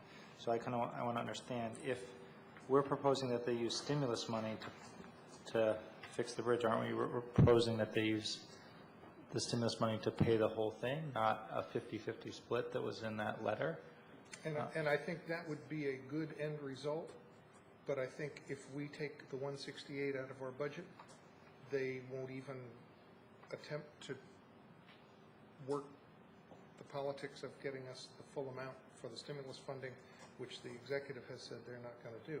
And it's the county council who has said that they would like to help us do that, and I think they'll say, well, never mind. So you're saying leave it in there politically, and then we may not spend it because they may use the stimulus money to fund the whole thing, but... That's been our push, yes. And then that will increase the lapse. I just want to apologize. I happened to mention the word lapse in a conversation, and now it's gone out everywhere. And anyway, I've almost been murdered by my boss for mentioning We accept the word. your apology for that lapse. In judgment. It was definitely a lapse in judgment. So I would, emotionally, I would love to say, let's take it out of there, but practically, I have to vote to keep it in there. Yeah, I think I totally understand that. I mean, I feel like the county executive's office, at least, has told us to go jump in the creek. But, well, and that's what I told my constituents. I mean, I put an email out to my constituents about the bridge.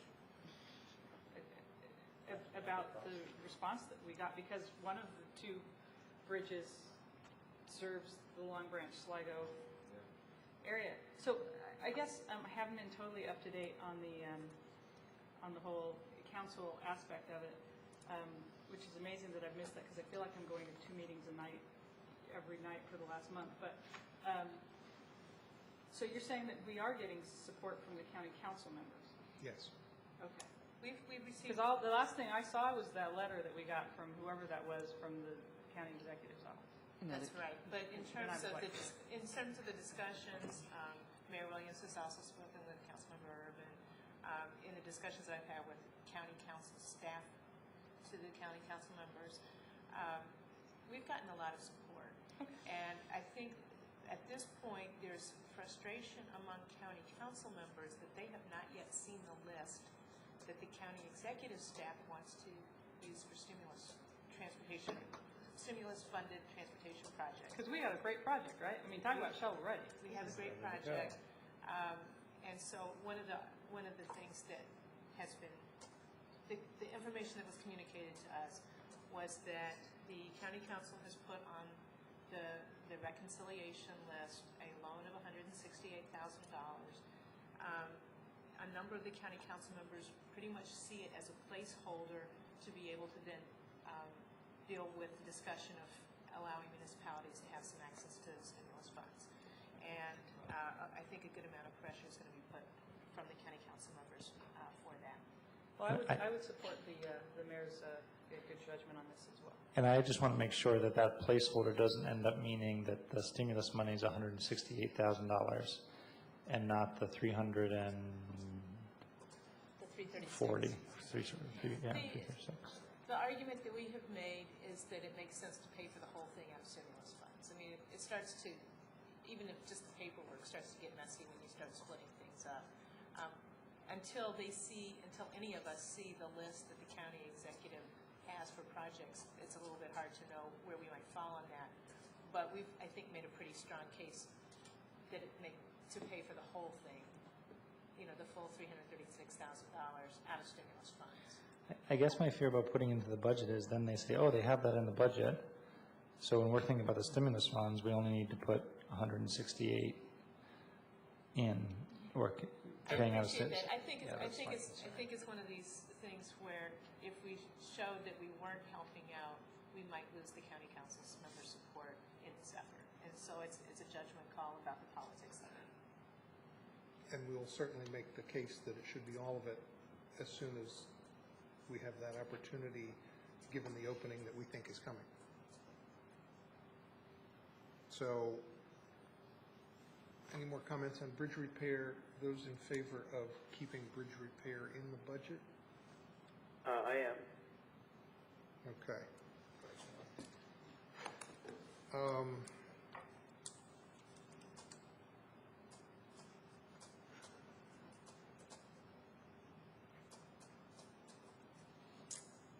guess we'll take the Public Works facility funding, whether it's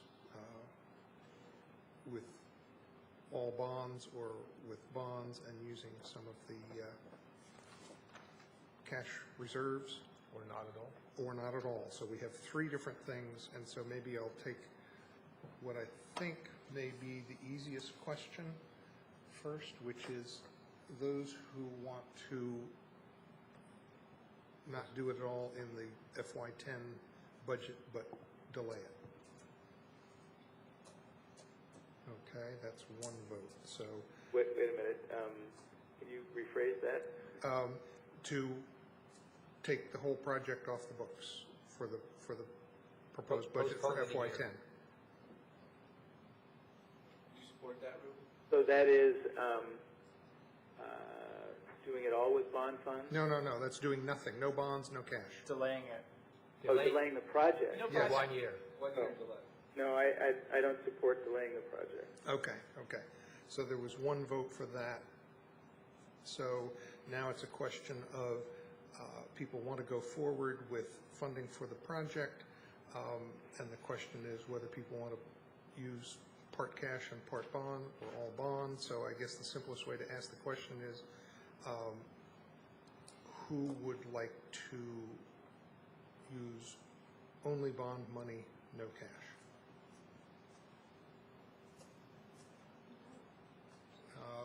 That's two. You heard that one, Councilmember Snipper? Yes, I did.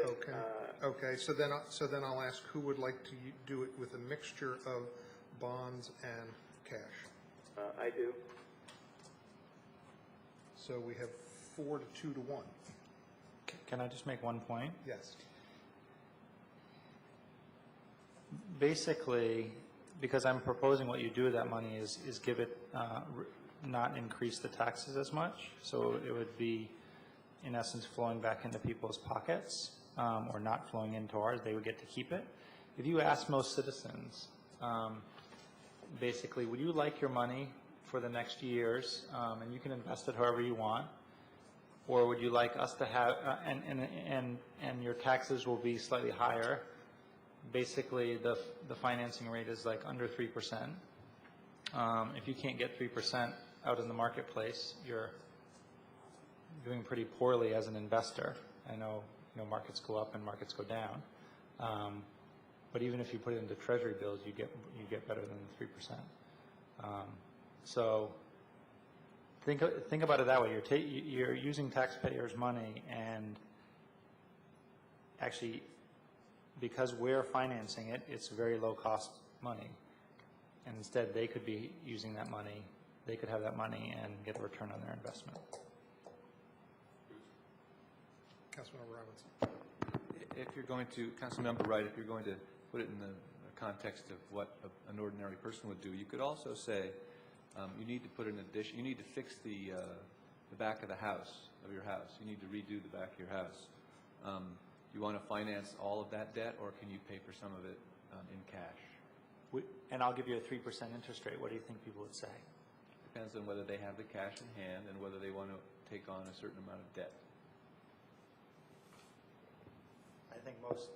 Well, you can have your opinion on what most people would do, but we've just voted on what we think most people would do because we're all Councilmember Robinson, we're trying to discuss something here. Are you saying the vote's done and we shouldn't discuss it any further? I think the vote is done, and you're making a point in support of your argument, and I'm making a point in support of my argument. So do you right, want and to I was continue the finishing and argument? you cut me off.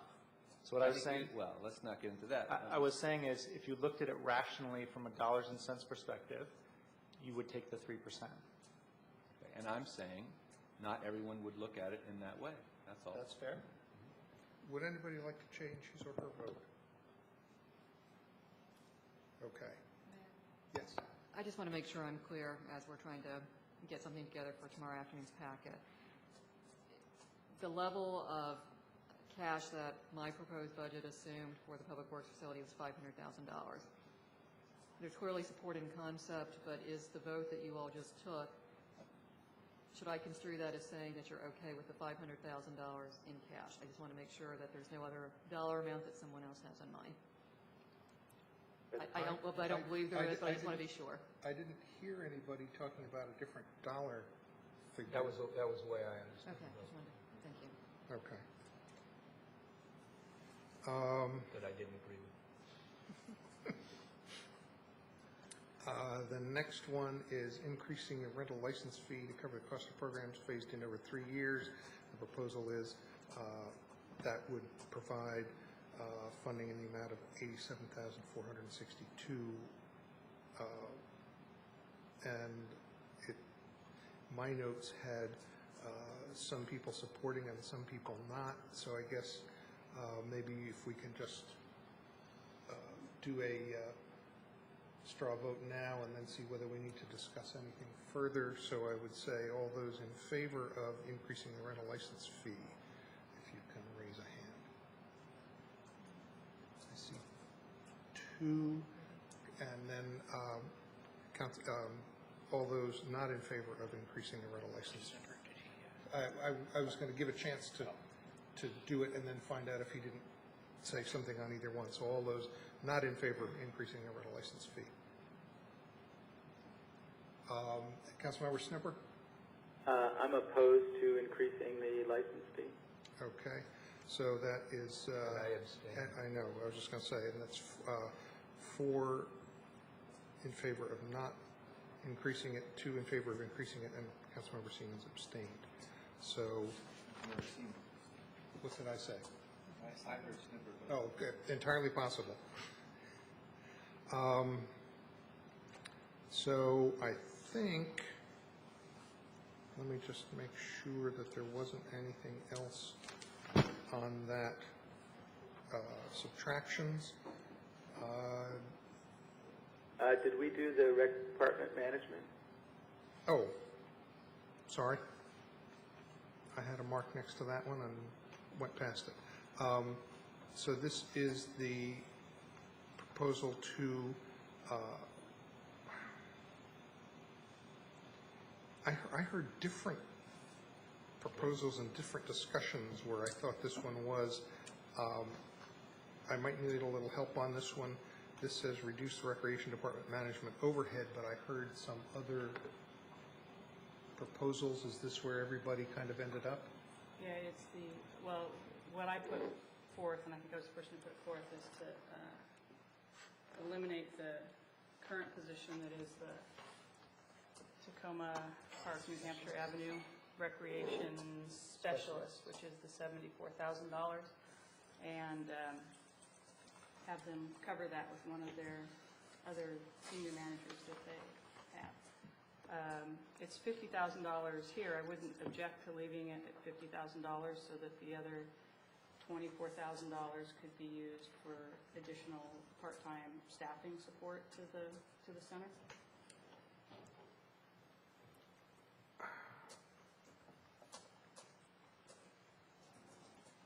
Would it be the right thing to represent that by saying, what I think I want to do is say, okay, who's in favor of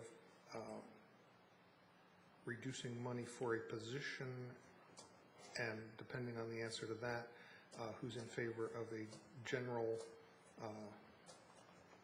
reduction, not targeted toward a specific position, but But we did all the other ones to a specific position. so I can start there, but I can envision needing to then kind of have a different question put after that one. So I'm just kind of saying that there may be another option after the first one, depending on the response to that one. I'll leave it there and say, who's in favor of reducing a particular position in the Recreation Department? And the one that was proposed was the recreation specialist. It's just like where we rank them 1, 2, and 3, and then. It's like instant runoff. Yeah. So, anybody in favor of that? I don't feel, again, this is another one of those I don't feel qualified to send that one. But, so I'm not going to vote for it or against it. So, I saw 2 hands go up. Councilmember Snipper? No, I'm, like Councilmember Robinson, a little agnostic on this one.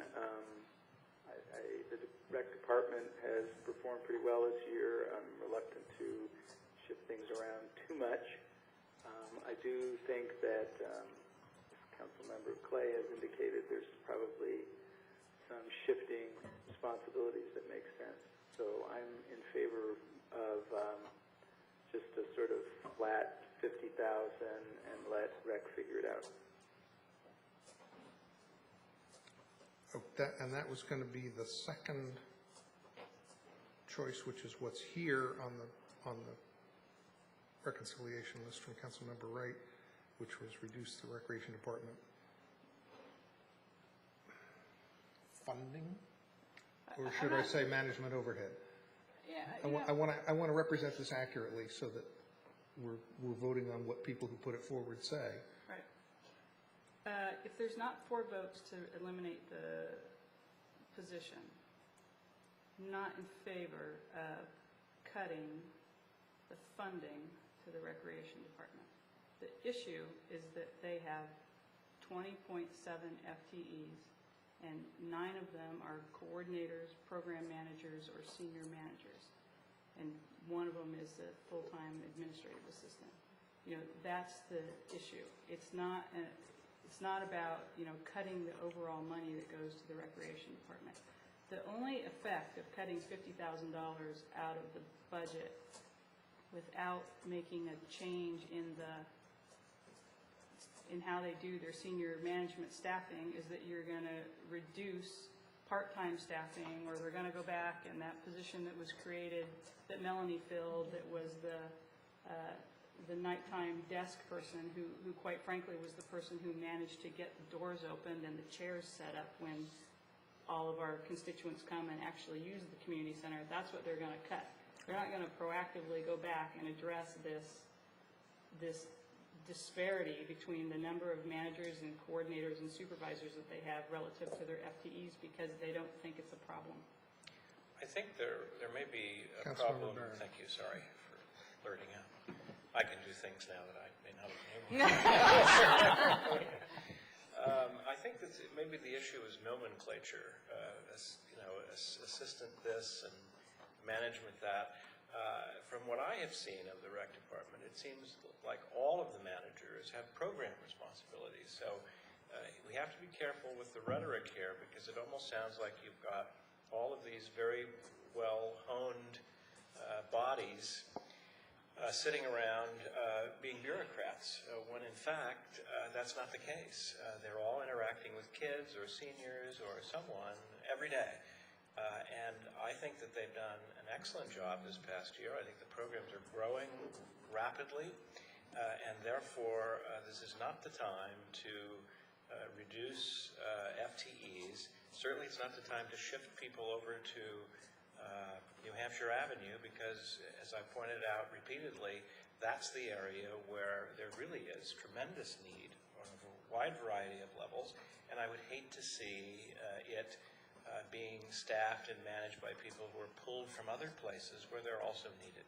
So I think it may be a matter of perception, individual council people's experiences and interactions, but overall, I think that this is not the time to reduce their budget by 1 cent, and I won't support proposals to do so. Mayor, may I make a comment? Yes. If you'd allow me that latitude. I think you all know we just went through a fairly extensive classification and compensation study, and as part of that process, and Deborah may have to help me out here, Jill Pilot from Slavin has recommended some changes in titles, and Deborah might have to help me out with what those are. Those have been suggested by Jill Pilot based on her experience as a consultant who does compensation and classification work across this country, and her evaluation of that was not based on whether she likes a particular employee, doesn't like a particular employee. It's based on her assessment of the duties those individuals perform, how those duties compare to others in the marketplace that the city has identified, and how those individuals should be compensated. And so I guess I would echo Councilmember Berry's comments that we don't get all caught up in nomenclature. For example, if the concern of the council is the percentage, which someone has thrown out, the results of Jill Pilot's study, and if this is an issue, then it should be an issue citywide, and I want this council to tell me that, because the titles that are getting ready to go into place in the library will be a library director, 3 library managers. If you take those 4 FTEs as a percentage of the library budget, I'm only picking that because I can do the math fairly easily, it ends up being 43% of people who are managers or directors. That's Jill Pilot's assessment. Is this council telling me that you don't believe that those should be the titles that are assigned to those individuals, which Jill Pilot has said she thinks is reflective of their work, and should we be going in down arbitrarily and cutting the library department budget? Because I think the same argument applies. If the council's interest is in cutting $50,000 in the budget, I think that's a whole different discussion. I guess I'm not sure what we're trying to address here, but Jill Pilot's assessment of how those positions are classified and how they should be compensated has nothing to do with the individuals in the job. It's based on their duties. And I'd like to add to that, if I may. Jill's assessment of the manager, well, it's now Supervisor 1 at the Recreation Center, is a full-time position. And I find it troubling and extremely difficult to take a full-time position and assign that to another person who already has a full-time job. I think the math doesn't work. And I really like the staff I have right now. I'd like to keep them. I think that asking someone to do another person's job is troubling. Councilmember Clay. First of all, the suggestions relative to the Recreation Department aren't about personalities or council member feelings about people who are filling the job. And I'm sorry, I wasn't meaning to suggest, Councilmember Clay, that that's where you were coming from. Okay. I apologize if that's what it came across like. That's not the case. It's really about structure. And while I'm always one to use comparisons to other existing things, and have used this today in our discussion about the commercial fees, I don't think that there's a parallel between all of the departments, and particularly small departments. In a small department and in a small professional department like the library or you know, some of the other places, you're going to have a higher percentage of managers to line staff because they're so small. But as departments get bigger and bigger, you should have, especially in a department like a recreation center, you should have a more of an economy of scale, essentially, of your managers, and you shouldn't have a 1-to-1 ratio in such a large department, especially where you should have a bunch of young college students and maybe high school students who are part of your recreation staff. So I wouldn't accept that comparison. I would, and the other thing that I would say is that I think we could stand to put a high-level person in at the Tacoma Park Recreation Center and wouldn't consider this necessarily a negative thing to turn around and take a senior staff person and to put them over there. And I think I also I'm not interested. It's not about reducing the budget. It's about a realignment of the senior staff. And I feel like, and this is how I remember it, and maybe other council members remembers it differently, but what I remember is that we had a director and assistant director, and we added an additional assistant director kind of level position because we knew someone was going to leave soon.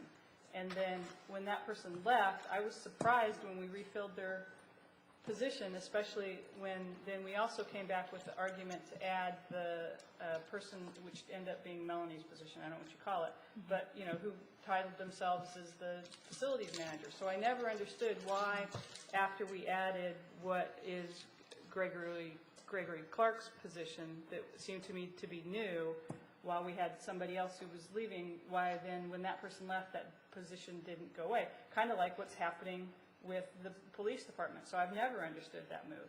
I think I might be able to help a little bit, if I may. And I'll have, I guess, a question, Councilmember Clay, and then I guess just kind of responding to some of your points. Deborah can correct me if I'm wrong, or Eric or Gregory, but I don't believe there's hardly any supervisors in rec who have a one-to-one supervisor to staff ratio. In fact, I think most of the folks, especially those who have a lot of part-time staff, probably are supervising anybody from 6 to 10. Would that be correct? What you were alluding to, Councilmember Clay, I think in terms of past history, is when this building opened, Deborah and I had talked about it. We made a decision that there were certainly more facility-related needs that needed to be addressed, as well as more oversight on the field. So basically, we had Hefner, we had this building, we had the New Hampshire Avenue Rec Center, and so what is essentially now the senior rec manager position, which is Eric, who's sitting here, has responsibility not only for supervising the part-time staff here at the community center, but also has responsibilities overseeing the contractor for field maintenance, as well as just general responsibilities for all the facilities. Certainly close coordination with Public Works on any kind of repairs or with park and planning relative to the New Hampshire Avenue Rec Center. So that was a change that happened right around the time with having an assistant director as well as essentially a facilities person right around the time the community center opened. So that goes back several years. May I add something? Sure. When I first came to Tacoma Park in 2001, there were 2 assistant directors and basically the same number of staff. We've added, as you mentioned, Colleen, the person last year. But prior to that, there were 2 assistant directors. And the team director. Pardon me? And the team director position, I think I added. No, that was a reconstituted outreach director. That was not a new position. It was a change in focus. Right. So actually, when I came, I thought it was top-heavy to have 2 assistant directors. So I reorganized the department, and so the duties. So you shot yourself in the foot. Well, because then later I would come along and say, "Hey, there's 2 managers there." I didn't anticipate that, but I thought, you know, and I would like to remind the council we did eliminate a position, so we're already scrambling to try to fill the supervisory responsibilities of the sports person, and I'm already assigning people other duties. So, you know, it is to ask for 2 cuts in the same year, I think is really going to, I mean, I believe we'll have to cut some services. And, you know, I have made some suggestions about how to do that. I'm not saying that we can't do that.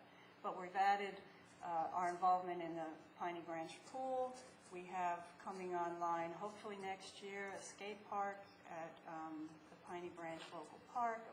Our responsibilities are not shrinking. They are increasing. And so I just, you know, and I appreciate Councilmember Barry's comments, that I do feel like we've had a very good year, and the council has noted that, and I would really hate to go backwards.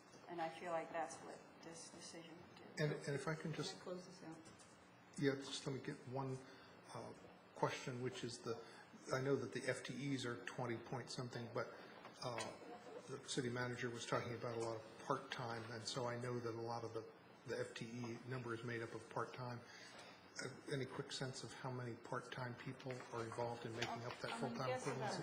about 29 or 30, and in summer that'll increase. But keep in mind, our part-time folks cannot work more than 19 and a half hours.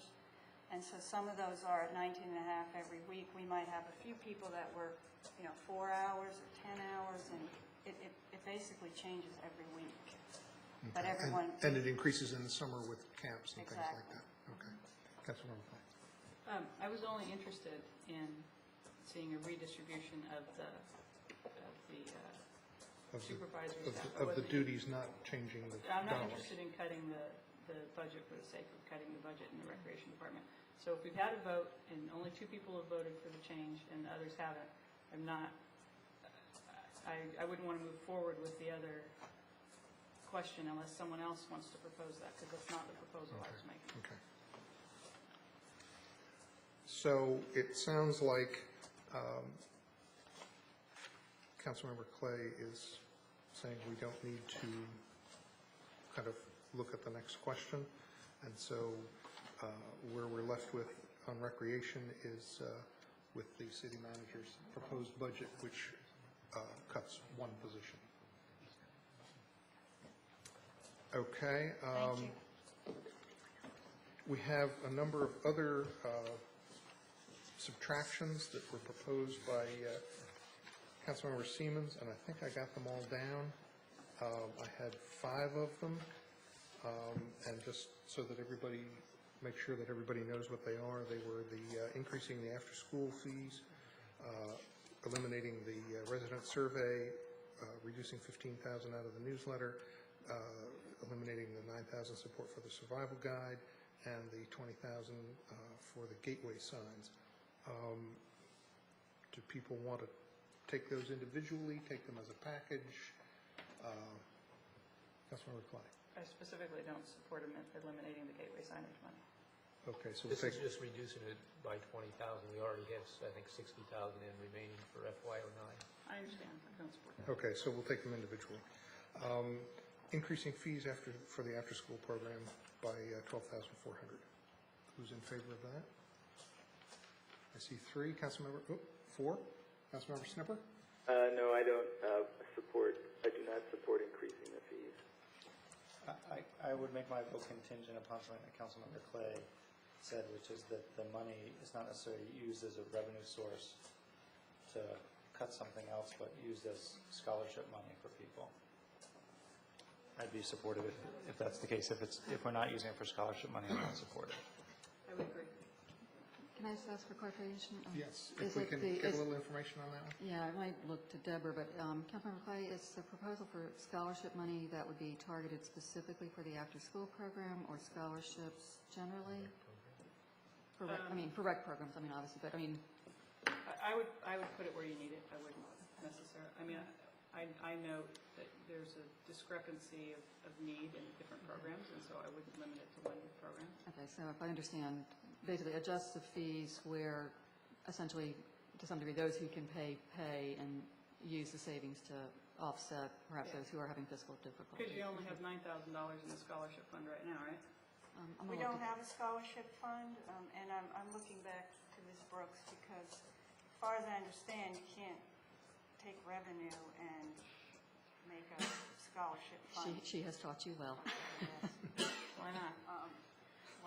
It's just bad accounting, don't make Deborah explain it.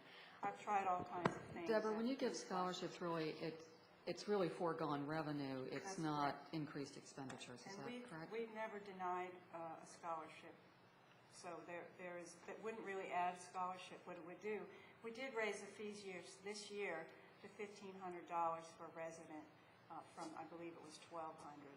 So we've raised the fees $300 this year, and. Just for residents? And no, that's the one I can remember off the top of my head. I think the non-resident might be $1,700. I'm sorry, can you clarify, 1,700 total? For the year, for 10 months. For the school year. Right, the school year. I'm still unclear. That for a single person or no? Single child. For a child. And the Oh, I after-school see, program. after-school program, 1,500 to 1,700 for the years. Okay, thank you. Every Deborah, day after school from Do you have a 3 to 6. sense of how, I mean, you and I had talked about this a year or so ago, but do you have a sense of how our fees compare to maybe the program that was across the street, or?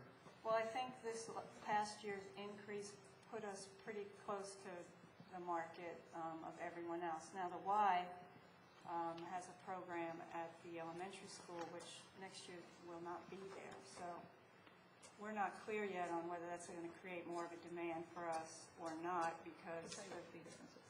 after. I got kids in each program. I can tell you what the fee difference is. Okay. It's cost the same. Haley's in aftercare. It costs the same for a quarter of aftercare here as it cost me for a month for Piper and the Y. That's 3 times as much. Yeah, a quarter's 3 months. Their fee is 3 times ours? A quarter's 3 months. When I'm paying for 3 months at a time? Then the answer is yes. Well, I will say in the past, the council has encouraged me not to get our fees too high for after-school programs. If your feeling is that you want me to increase the fees, we can do that. And we'll find out if the market will bear it, and I don't have a problem doing it.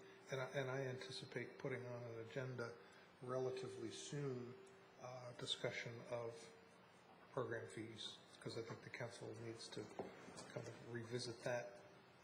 In general, we've given some instruction in the past, and it's time to revisit it. And there's some, with the question about the auditorium use that people need some clarification on. So I think before well enough before the auditorium is ready, we need to have that discussion, which says that we need to have it in this calendar year.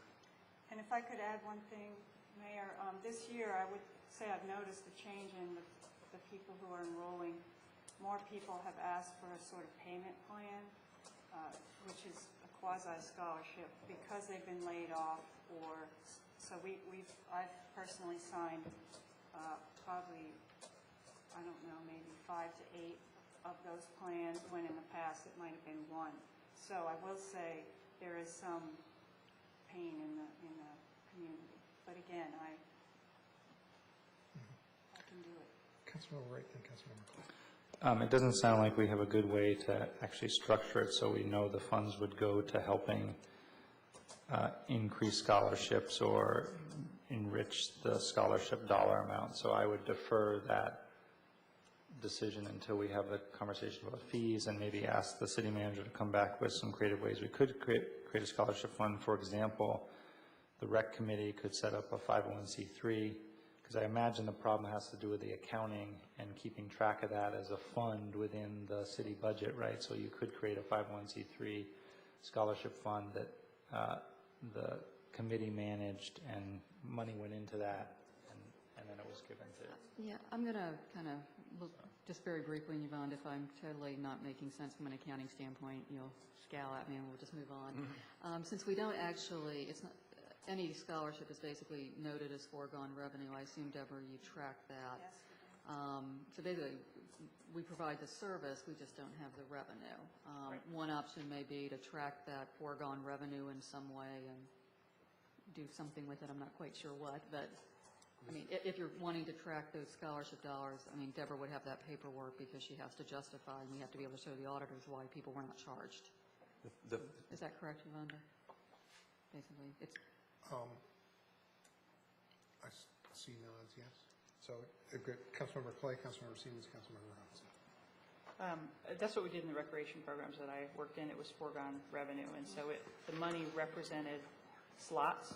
And in one program, the slots floated across any of the programs, and the recreation director pointed out in another program, you assigned 2 essentially full-time equivalent slots to each program, and the program director was able to use those. They could use them as 4 50% slots, or 75, 25, whatever. And then that's the way they did it. It wasn't actually cash that exchanged hands. I would be willing to table this out of the budget until a future time if we would talk about it in a timely enough manner to get ahead of when the recreation brochures get printed. Because for the last couple of years, we've talked about addressing the issue before the summer camps get started, but we don't hit it in time to get to the brochures, and then it comes up in May. You printed and submitted the brochures in March? June 23rd for next year for the fall. That's when For we the set fall. the fees for the after-school program. Right, So so, June 23rd is our deadline. so it's, you know, it's almost too late even for the next fall program. So we would have to engage the conversation in a timely manner, and given that, I would let it go. Without looking at my rolling agenda, I would venture that we could take it up quickly enough that if we needed to address something by June 23rd, we can try and do that. Deborah, is that your print date, June 23rd? Is that when? No, that's our deadline, our internal deadline. Okay, so if they backed it up several weeks and made decisions in It just 1st of changed the June, number that at the would last work. minute. Okay. Councilmember Seaman. Thank you, Mayor, and I'm glad to hear we can take this up in a timely fashion, because there is no way I want to see Councilmember Berry duck this discussion. You got him for a few more weeks. We'll have to do it in May. Have to do it electronically. I would just like to remind people that I proposed this, added this to our reconciliation list as a way to save money or to decrease taxes. And it was from the city manager's list of possibilities, so. Okay. I'm sorry to see it devolve into a discussion of recreation fees. Councilmember Robinson. And I just want a quick clarification. When you say you book scholarships as foregone revenue, does that mean that some kids you don't charge the fee? Yes. Okay, thank you. The next one was eliminating the $40,000 for the resident survey. All those Yeah, I'm in favor of eliminating it.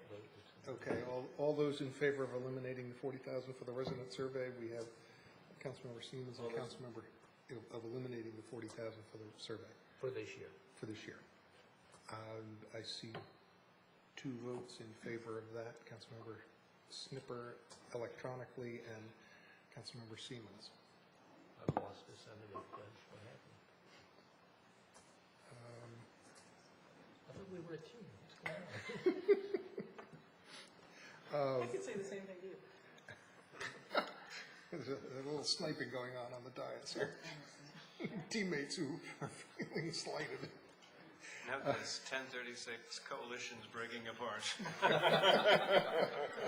Re-breaking apart. The newsletter, reducing it by 15,000, and is my recollection that is that the figure associated with reducing from 12 issues to 11, or is that a different figure? It has the potential to basically reduce it from 12 editions to 11. Certainly in talking to the communications manager, we would see what we could do to avoid that. We also usually build in some funding for several editions throughout the year where we maybe add 4 pages. That happens, for instance, during the budget process.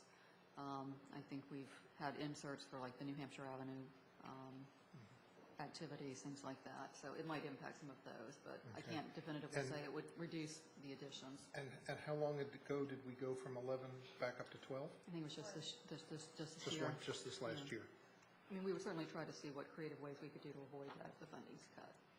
Okay. All those in favor of reducing the newsletter funding by 15,000?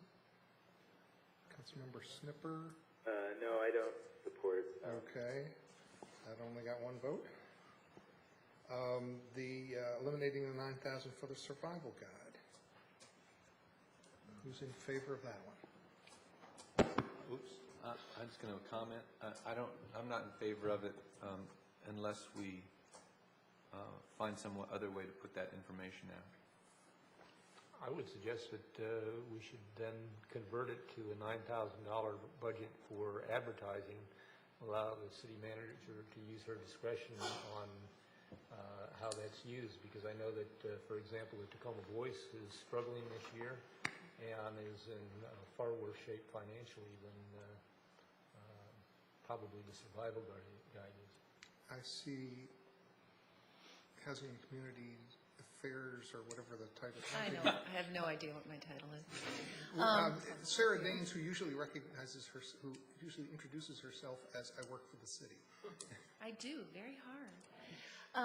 Just in response to Councilmember Robinson's question, The survival guide is or will be available on the city's website, the front section, the section that talks about what it's like to survive in Tacoma Park.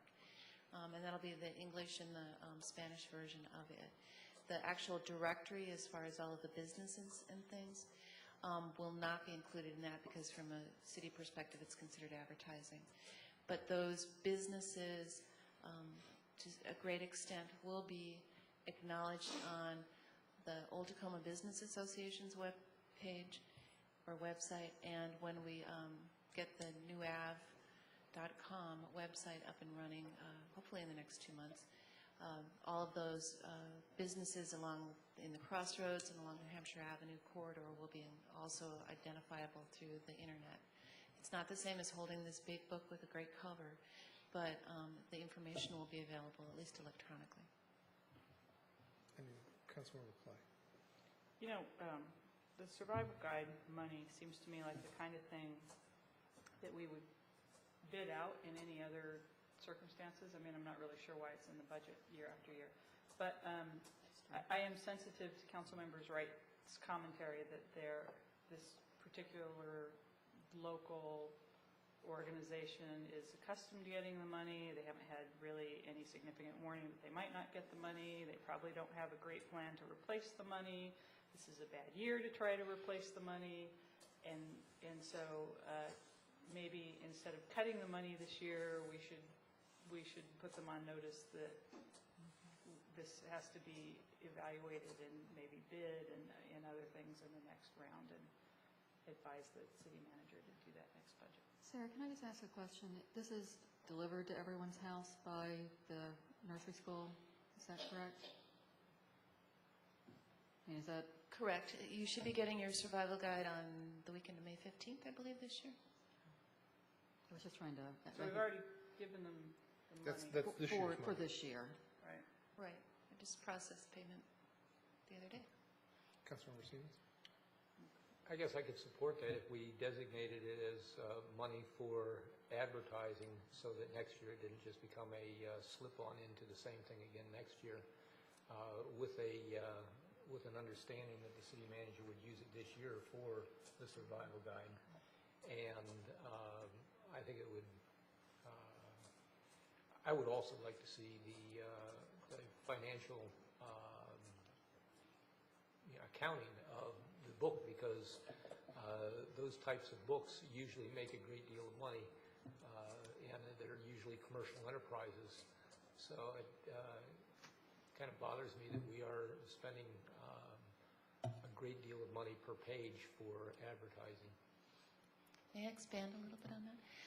Last year, a similar conversation came up during the budget discussion, and one of those council members. Yeah. And that was one of the requests that was made of the nursery school. And they presented an argument that the council supported, was that they were providing a service, and it should not be treated as like you do for the Crossroads Farmers Market or something like that, where you ask for a business plan, et cetera, but to treat it more as a service contract. I'm not sure. Suzanne Ledlow has more history about this in terms of how the whole thing got started, but I do know that it's something that's on my work list. I don't think we need to go, lengthen this meeting anymore than it is, but I think it was a good thing to get started and to help them with to get started. Looking at the book now and the number of advertising in it and the amount they charge for advertising, I think they're self-supporting at this point, and I see a lot of companies right out here in our city this year that are having difficulty being self-supporting. It's hard for me to talk with some of those business owners and explain why the city's able to support one business venture and not another. And I think that this is another one of those conversations that needs to be covered in our going back around, hopefully for a closing of the loop on the grants process for kind of the big and the small, and this one fits in the big category. And so if we can wrap up that policy, that may address this one.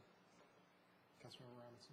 I think also it points to what the Housing and Community Development Department and the Communications Department feel is the appropriate use of city advertising monies, because that's really what we're doing. We're advertising our services and our hours and all the numbers and so forth. So is that $9,000 well spent for that purpose? It comes out once a year.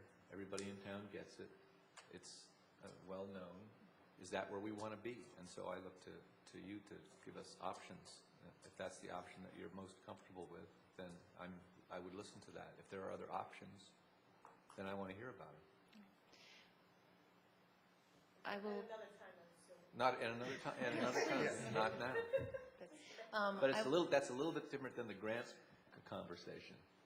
That's a discussion about how the city is putting its information out there and what are our options. I will relay that information to my contacts at the nursery school. And is the nursery school still in the same location they've been in, or have they moved? Yeah, it's the Purple House on Flower. Okay, they were talking about moving.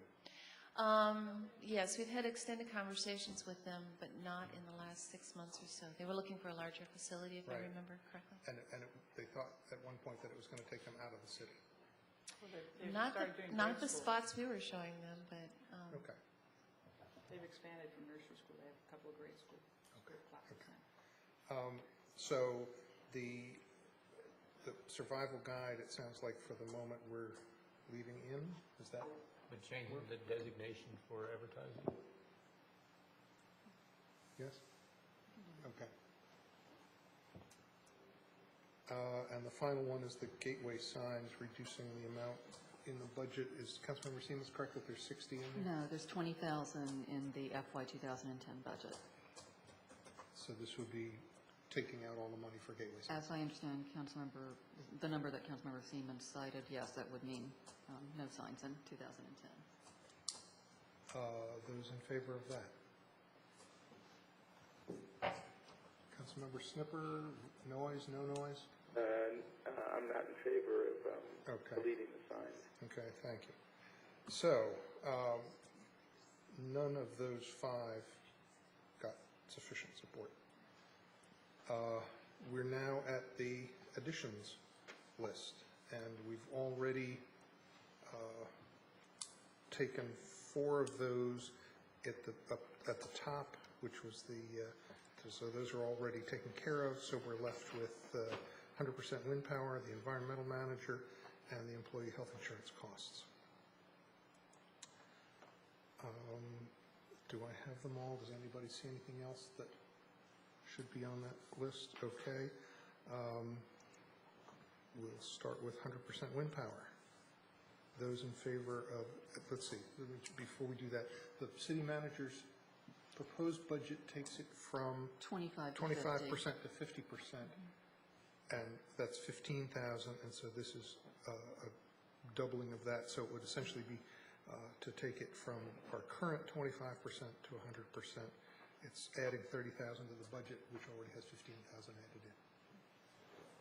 Those in favor of that proposal? I'm in favor. There are 4 votes in support of that.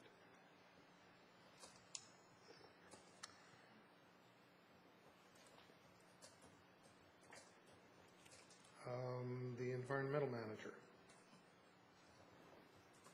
We've had some discussion on that, so all those in favor of that one? Councilmember Snipper? No. Okay. I would be in favor of that if it was a term position. I think what I would suggest if the council wants to go in that direction is he may just want to hire someone as a contractor, because once they are on the city staff, and Suzanne can correct me if I'm wrong, but it would be a unionized position in all likelihood, and that could trigger certain provisions if you go to lay that person off a year down the road. So you might want to You hire. don't do term positions. No, I'm saying you can hire that person as a contractual employee, a contractor, just not a staff member.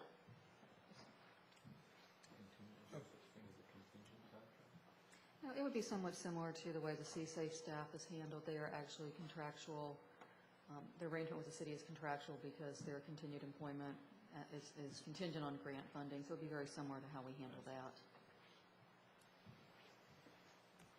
Okay, so there was 1 vote in favor of adding environmental manager, and there's been a suggestion that there might be additional votes if it were seen as a contractual position. All those in favor of adding a contractual position for environmental manager? Councilmember Snipper? How many? I can't see, so I don't know. Well, we'll No fair. They were up there. You have your 10-second delay. Have you seen them? Pardon me? There were two. There were two, huh? They're waving at you. They're waving at me? Well, I'd support a term, single year kind of thing. Okay, that got it to 3. So therefore, there's not enough support for that either. And the final one is dealing with the employee health insurance costs. My proposal was to fund that from the lapse, and Councilmember Wright's proposal was to add it to the budget. May I provide an update before the council discusses this, if I may? Our broker has basically solicited bids. Those are due tomorrow. He indicated today that he would likely have some information for us kind of midweek next week. Obviously, the council needs to make some decisions tonight. We budgeted 11%. We're currently at 17%. This would be an area that, truthfully, when we have vacancies, one of the things that Human Resources does, which is consistent with the practice in other cities, is to assume the most costly type of health insurance. That vacant position, when it's filled, that person could elect. That obviously doesn't always take place. I think there are some opportunities as we work with our broker to hopefully get the 17% down. So this would be an area, quite frankly, that I guess I'd be perfectly comfortable if the council just wanted to take the gamble and assume that by year end it all shook out.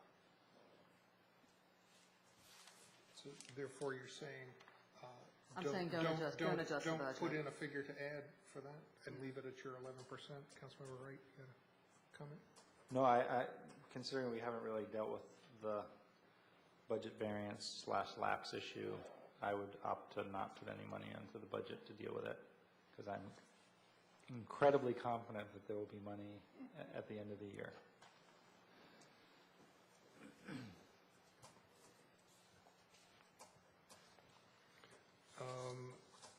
Thank you, Councilmember Siemens.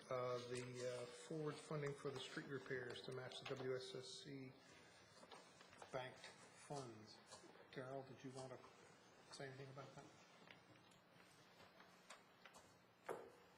In general, I think it's in the memo that I provided. I mean, what we're intending to do come year 2012, at this point, if nothing changes, is to reevaluate all city streets, rate them the same way that was done in 2004 by the street survey that was performed by EBA, and basically provide a pavement condition index, a factual number that's reflective of the condition of the pavement, and base our restoration program on that, based on that index. My one concern in hearing a proposal come up previously was that it is probably greatly likely that some of the streets that were done by WSSC and have permanent patches over the trenches would not rate out to the level of streets that would come up quickly on that pavement rescheduling program based on pavement condition. They, of course, will see a reduction in the rating that those streets would get. One of the reasons that we negotiated the cost share with WSSC because all those streets were rated in good or better, some in excellent condition at the time that the work was done. So we don't anticipate that those streets are going to fall to fair and poor and below just by the mere fact of the trench patch on the surface. They will drop down, but they will not likely be streets that would then trigger resurfacing. Now, again, I can't say that until we actually go out and do the assessment, which is a sort of a scientific method based on longitudinal cracks and, alligatoring and whatever you find out there, there's a rating system for counting it. I will say that I know everyone is highly frustrated with WSSC and the condition the streets are in. Right now, as I drive around the city, the streets that are in the worst shape are the state highway roads. And no matter what happens, that's going to be that's this way, at least according to WSSC, until August. So I'm feeling like some of the frustration is based on every time you have to drive down Carroll Avenue. It is such a horrible mess that, you know, you kind of feel like the streets are terrible. But it really is the state highway routes that are currently still in bad shape and haven't been paved. That said, State Highway is requiring WSSC to mill and pave at least a single lane, and in some cases double lanes, and that's supposed to happen in August. So those sections of Carroll Avenue that are currently chopped up and pitted should be in much better shape once WSSC is finally out there. Not to get this too off track, but I just got a email from WSSC's sewer repair department, and we are in for more of the same. It doesn't look good, and It's not the same. I think that we've asked to set up a meeting with them. We'll be getting some more information, but they have, let's say, a aggressive program planned for Tacoma Park between now and the year 2012. So I think we're going to see more and more street work. Their sewer line work doesn't seem to be as long as their water main work. I don't know why that is. I don't know if they're doing a lining project and the access points are smaller, but I'm getting off track. At any rate, my concern is if you forward fund to match some of the WSSC money, it may still sit in a pot because it won't have triggered our pavement condition index, which is we go with fair and below streets to resurface. And can you say a couple sentences on how, if any, this proposal would be affected by any potential issues that we're in the process of trying to understand with who's responsible for various sections of State Highway? Well, I feel like I've been in a bit of a time warp on this. I've been here 20 years, and I'm quite frankly shocked by realizing that there's documentation, though none of it legal, that indicates major sections of Route 410 are considered to be required to be city maintained by State Highway. Up until just really the middle of last year, we started getting a sense that something was going on. We'd get a call from a contractor who said, hey, I got a job on Ethan Allen Avenue. They told me I needed to talk to you for a permit. We'd say, no, you need to talk to State Highway. And they'd say, no, I just talked to State Highway. They sent me to you. So there seemed to be a general shift. I've been talking with some of their staff people. We've gotten some information sent over. We've referred the information to the City Attorney's Office. I'm sure we'll be having extensive discussions to try to find the historical records and any kind of legal documents that actually identify road ownership, maintenance responsibilities. One of the things that I've asked from my compatriots over through MML and the Public Works Directors Association, is there any other municipalities that currently maintain a state numbered route within their jurisdiction? Because I want to know if we're alone in this or if this is happening in other places. It has major implications. I just quickly asked the city engineer to give me a resurfacing milling and paving cost for Ethan Allen Avenue between Carroll Avenue and Elm, and it's $100,000 just to mill and pave a 2-inch overlay of that street. Now that street is sorely in need of being done. Which still wouldn't get rid of the pumping that happens out there. Still wouldn't get rid of the hydraulics, the ruts, and raise it up and from the trucks and buses. Well, yeah, I don't know because we've always assumed that was a state route and was maintained by the state, so we didn't even in 2004 have it cored. I don't know what the base is of that street. So it may be that the restoration costs would be even more significant. I know that the way State Highway has allowed the utilities to cut that street has significantly degraded the condition of that road.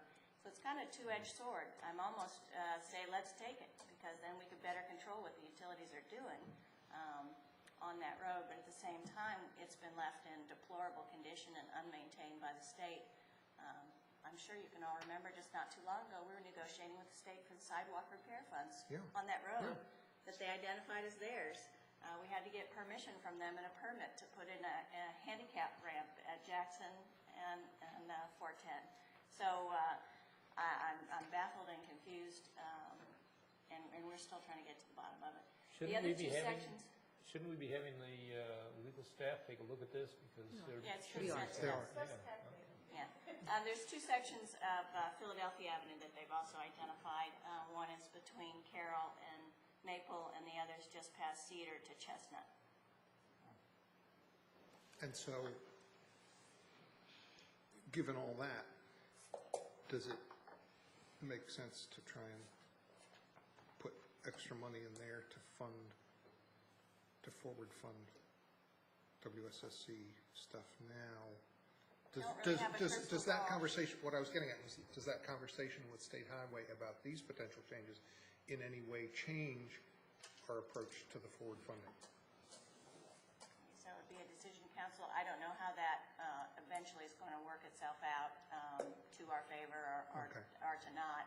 I guess one thought would be if you forward funded to meet your WSSC obligation and you've locked money up into a fund to repave certain streets and then they don't come up on the schedule to do within several years, then you've locked money into that you may then have wanted to use for resurfacing it. And do we know that the WSSC starting to trickle into dealing with sewers, do we know that those are on streets that they haven't done for water and therefore... They are everywhere, and there's streets that have just recently been repaved.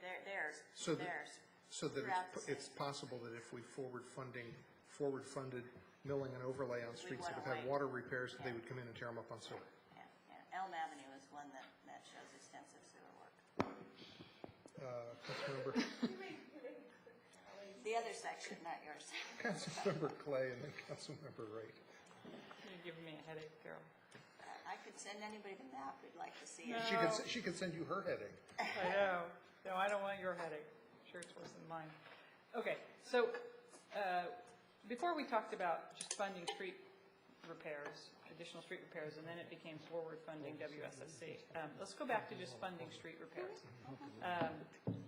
You graciously added Palmer Lane to the end of the list that wasn't on the list, which is a city street that's never been paved. Well, it has asphalt on it now, so it was originally paved. I just can't tell you when that was done, but it is a paved street. We don't have any dirt roads in the city. Okay. I think the people on Palmer Lane might disagree with you, but that's okay. And Cheney, this winter, people really complained a lot about the trash trucks got stuck on it. There's a lot of ruts and potholes in it, and when it freezes, there's ice on it, and it's slick, and it can't be cleaned. Neither of those would be WSSC funding issues, because there's no money for them. Could we forward fund those streets and get them done in this next year, and if so, what would that cost? I could give you a pretty good estimate of the cost. I guess I didn't include it on my chart. I think I just told you the year, right? I didn't have the amount. Yeah, it's 2011.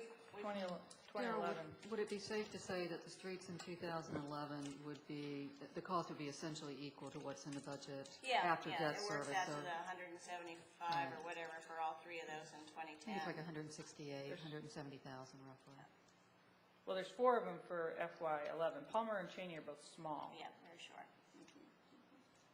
Yeah, so I can give you that information. I don't have it with me, but FY10 is about 168,000 and FY11 is about 175,000, something like that, for all the streets on the list.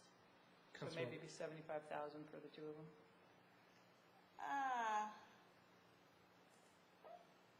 Probably something like that, yeah. Councilmember Wright. Three things. One is, do we have any recourse? So you take a street like Lincoln between Maple and Carroll. Yes, the only thing they did was create a trench patch, but it's a terrible trench patch, right? Do we have any recourse to get them to actually put in a proper trench patch? Let's see. The last time I drove on that street, the things that struck me were the poor pavement from the curb to curb right at Maple and Lincoln. It just looks like base instead of surface. Now, it wouldn't probably rate out poorly in a pavement condition survey because it's got no cracks. It's just slightly modulated. It's not a high-speed road, so it probably wouldn't be one that would trigger anything. The trench itself, I have noticed that there's some erosion in the trench. We do have some recourse in that we can go back to WSSC and say your permanent patch is failing within a year of its installation, and you need to come back. Now, I will say that was their contractor, Callahan, that has defaulted in every single one of the projects they've done. But that's within WSSC's the problem, city. not your problem. It ends up being our problem, but it is WSSC's problem. We can go to WSSC and we can continue to make the case. So I guess that brings me to my second point is, for whatever we're going to negotiate for the next round, I think that whatever street they tear up, Yeah. regardless of the condition, they have to pay for a full mill and overlay. I think they've gotten the inkling of that from us. They have a permit in from, I think, a project they want to do on affects Hilltop and, I want to say Edinburgh Lane. Yeah, the backs of Edinburgh Lane, something. It actually affects more park and planning than ours, but it's a teeny little bit of one of our streets, and we've notified them that the permit condition will be curb to curb milling and paving. So that's going to be our starting out point, and hopefully we'll succeed in getting an MOU between the city and WSSC with that, in that regard. And then I guess my third point is in response to Councilmember Clay's suggestion. I feel uncomfortable because I feel like it was made very clear to me when I suggested we move up a street last year, for I think very legitimate reasons, but it was made very clear to me that we had made this decision that we're going to use the PCI evaluation and process and not single out streets and move them up. I know these two streets are unique because they've been added, which is unique in many ways because it's not waiting till the 2000. Yeah, I think Palmer Lane was missed in the street service. Cheney Drive was on the list. Yeah, but so it was one of the streets that we knew WSSC was coming in, so we didn't want to get to it before WSSC. Yeah, I don't know. I just feel a little bit, we could get into funny ground in terms of then justifying to people how streets got moved up and which ones didn't. So that's my only concern with that.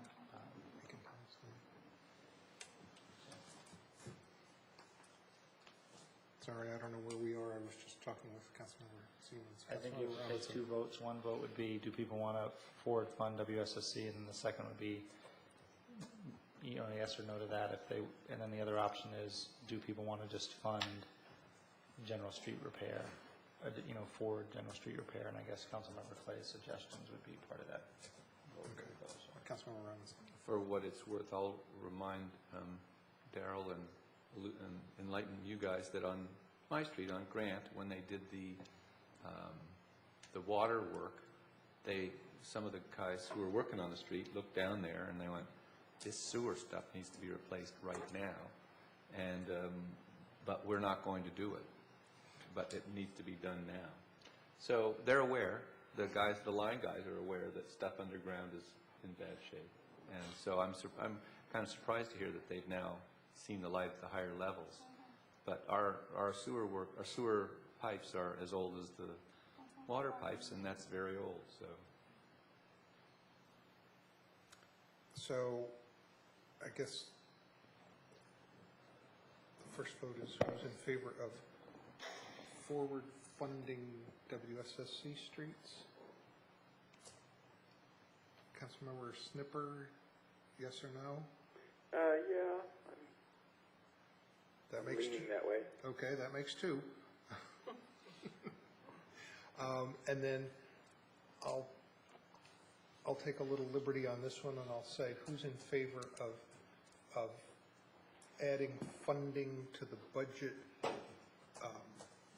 pending the dollar figure back from the Public Works Director for paving Palmer Lane, which was left out of the PCI survey altogether and which was in bad shape?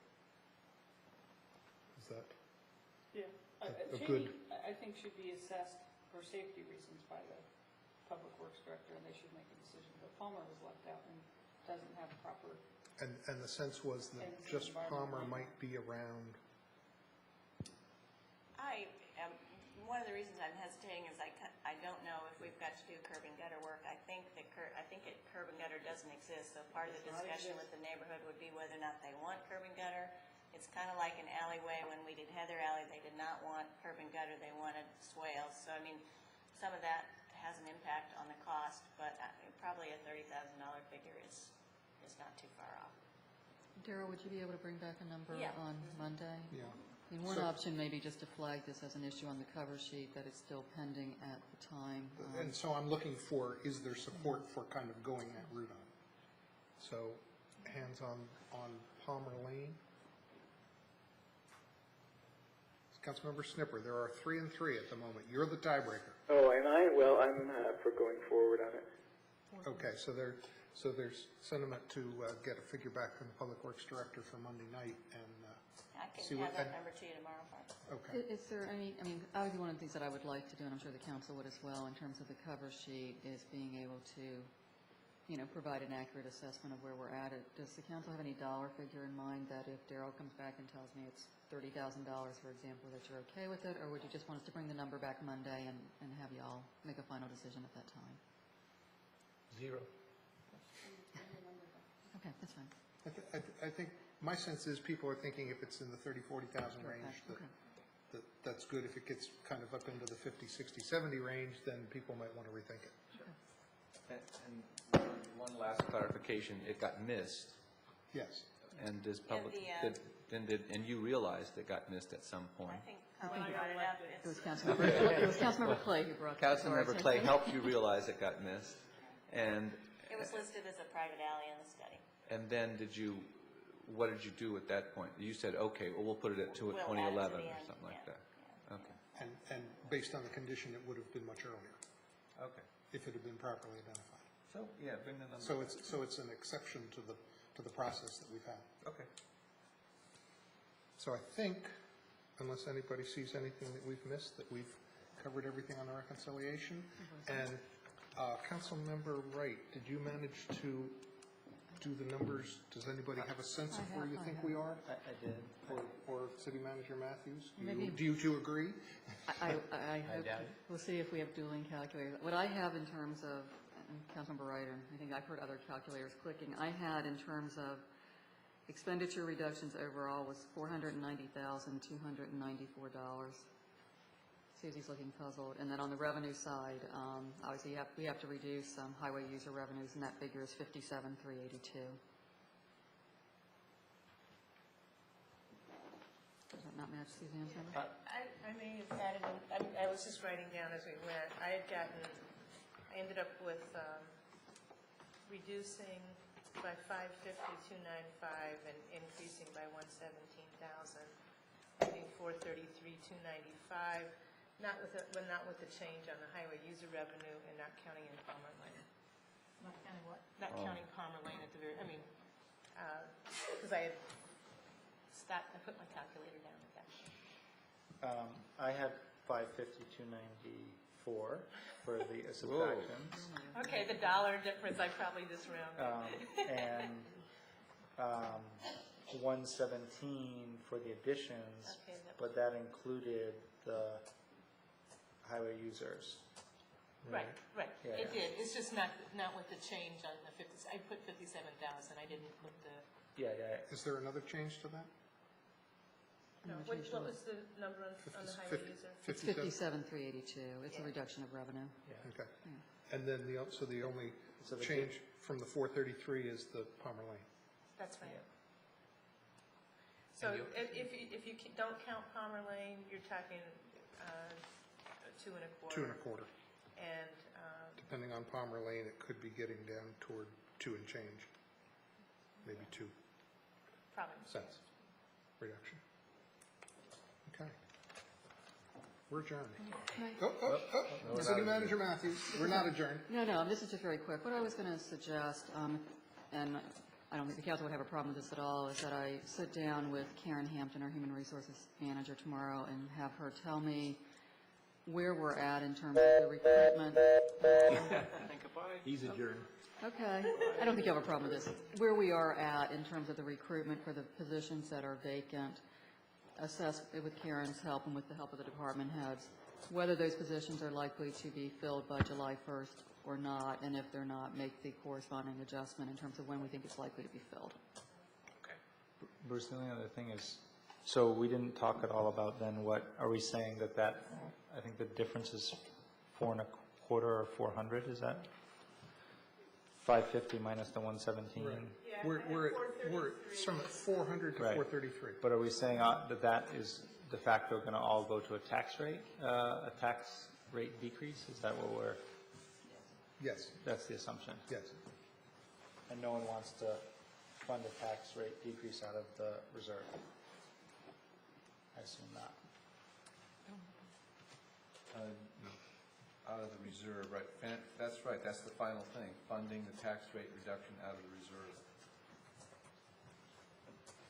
I don't think anyone wants to do that, but My sense was that I've got a list of at least 5 items here already that are kind of, continue to look at that as a discussion that happens before the well before the city manager puts together the budget for next year, and see if that's a route that we want to go and how we want to evaluate it and kind of give it a little more thought, and with the idea that it seems like we think there's potential for going there.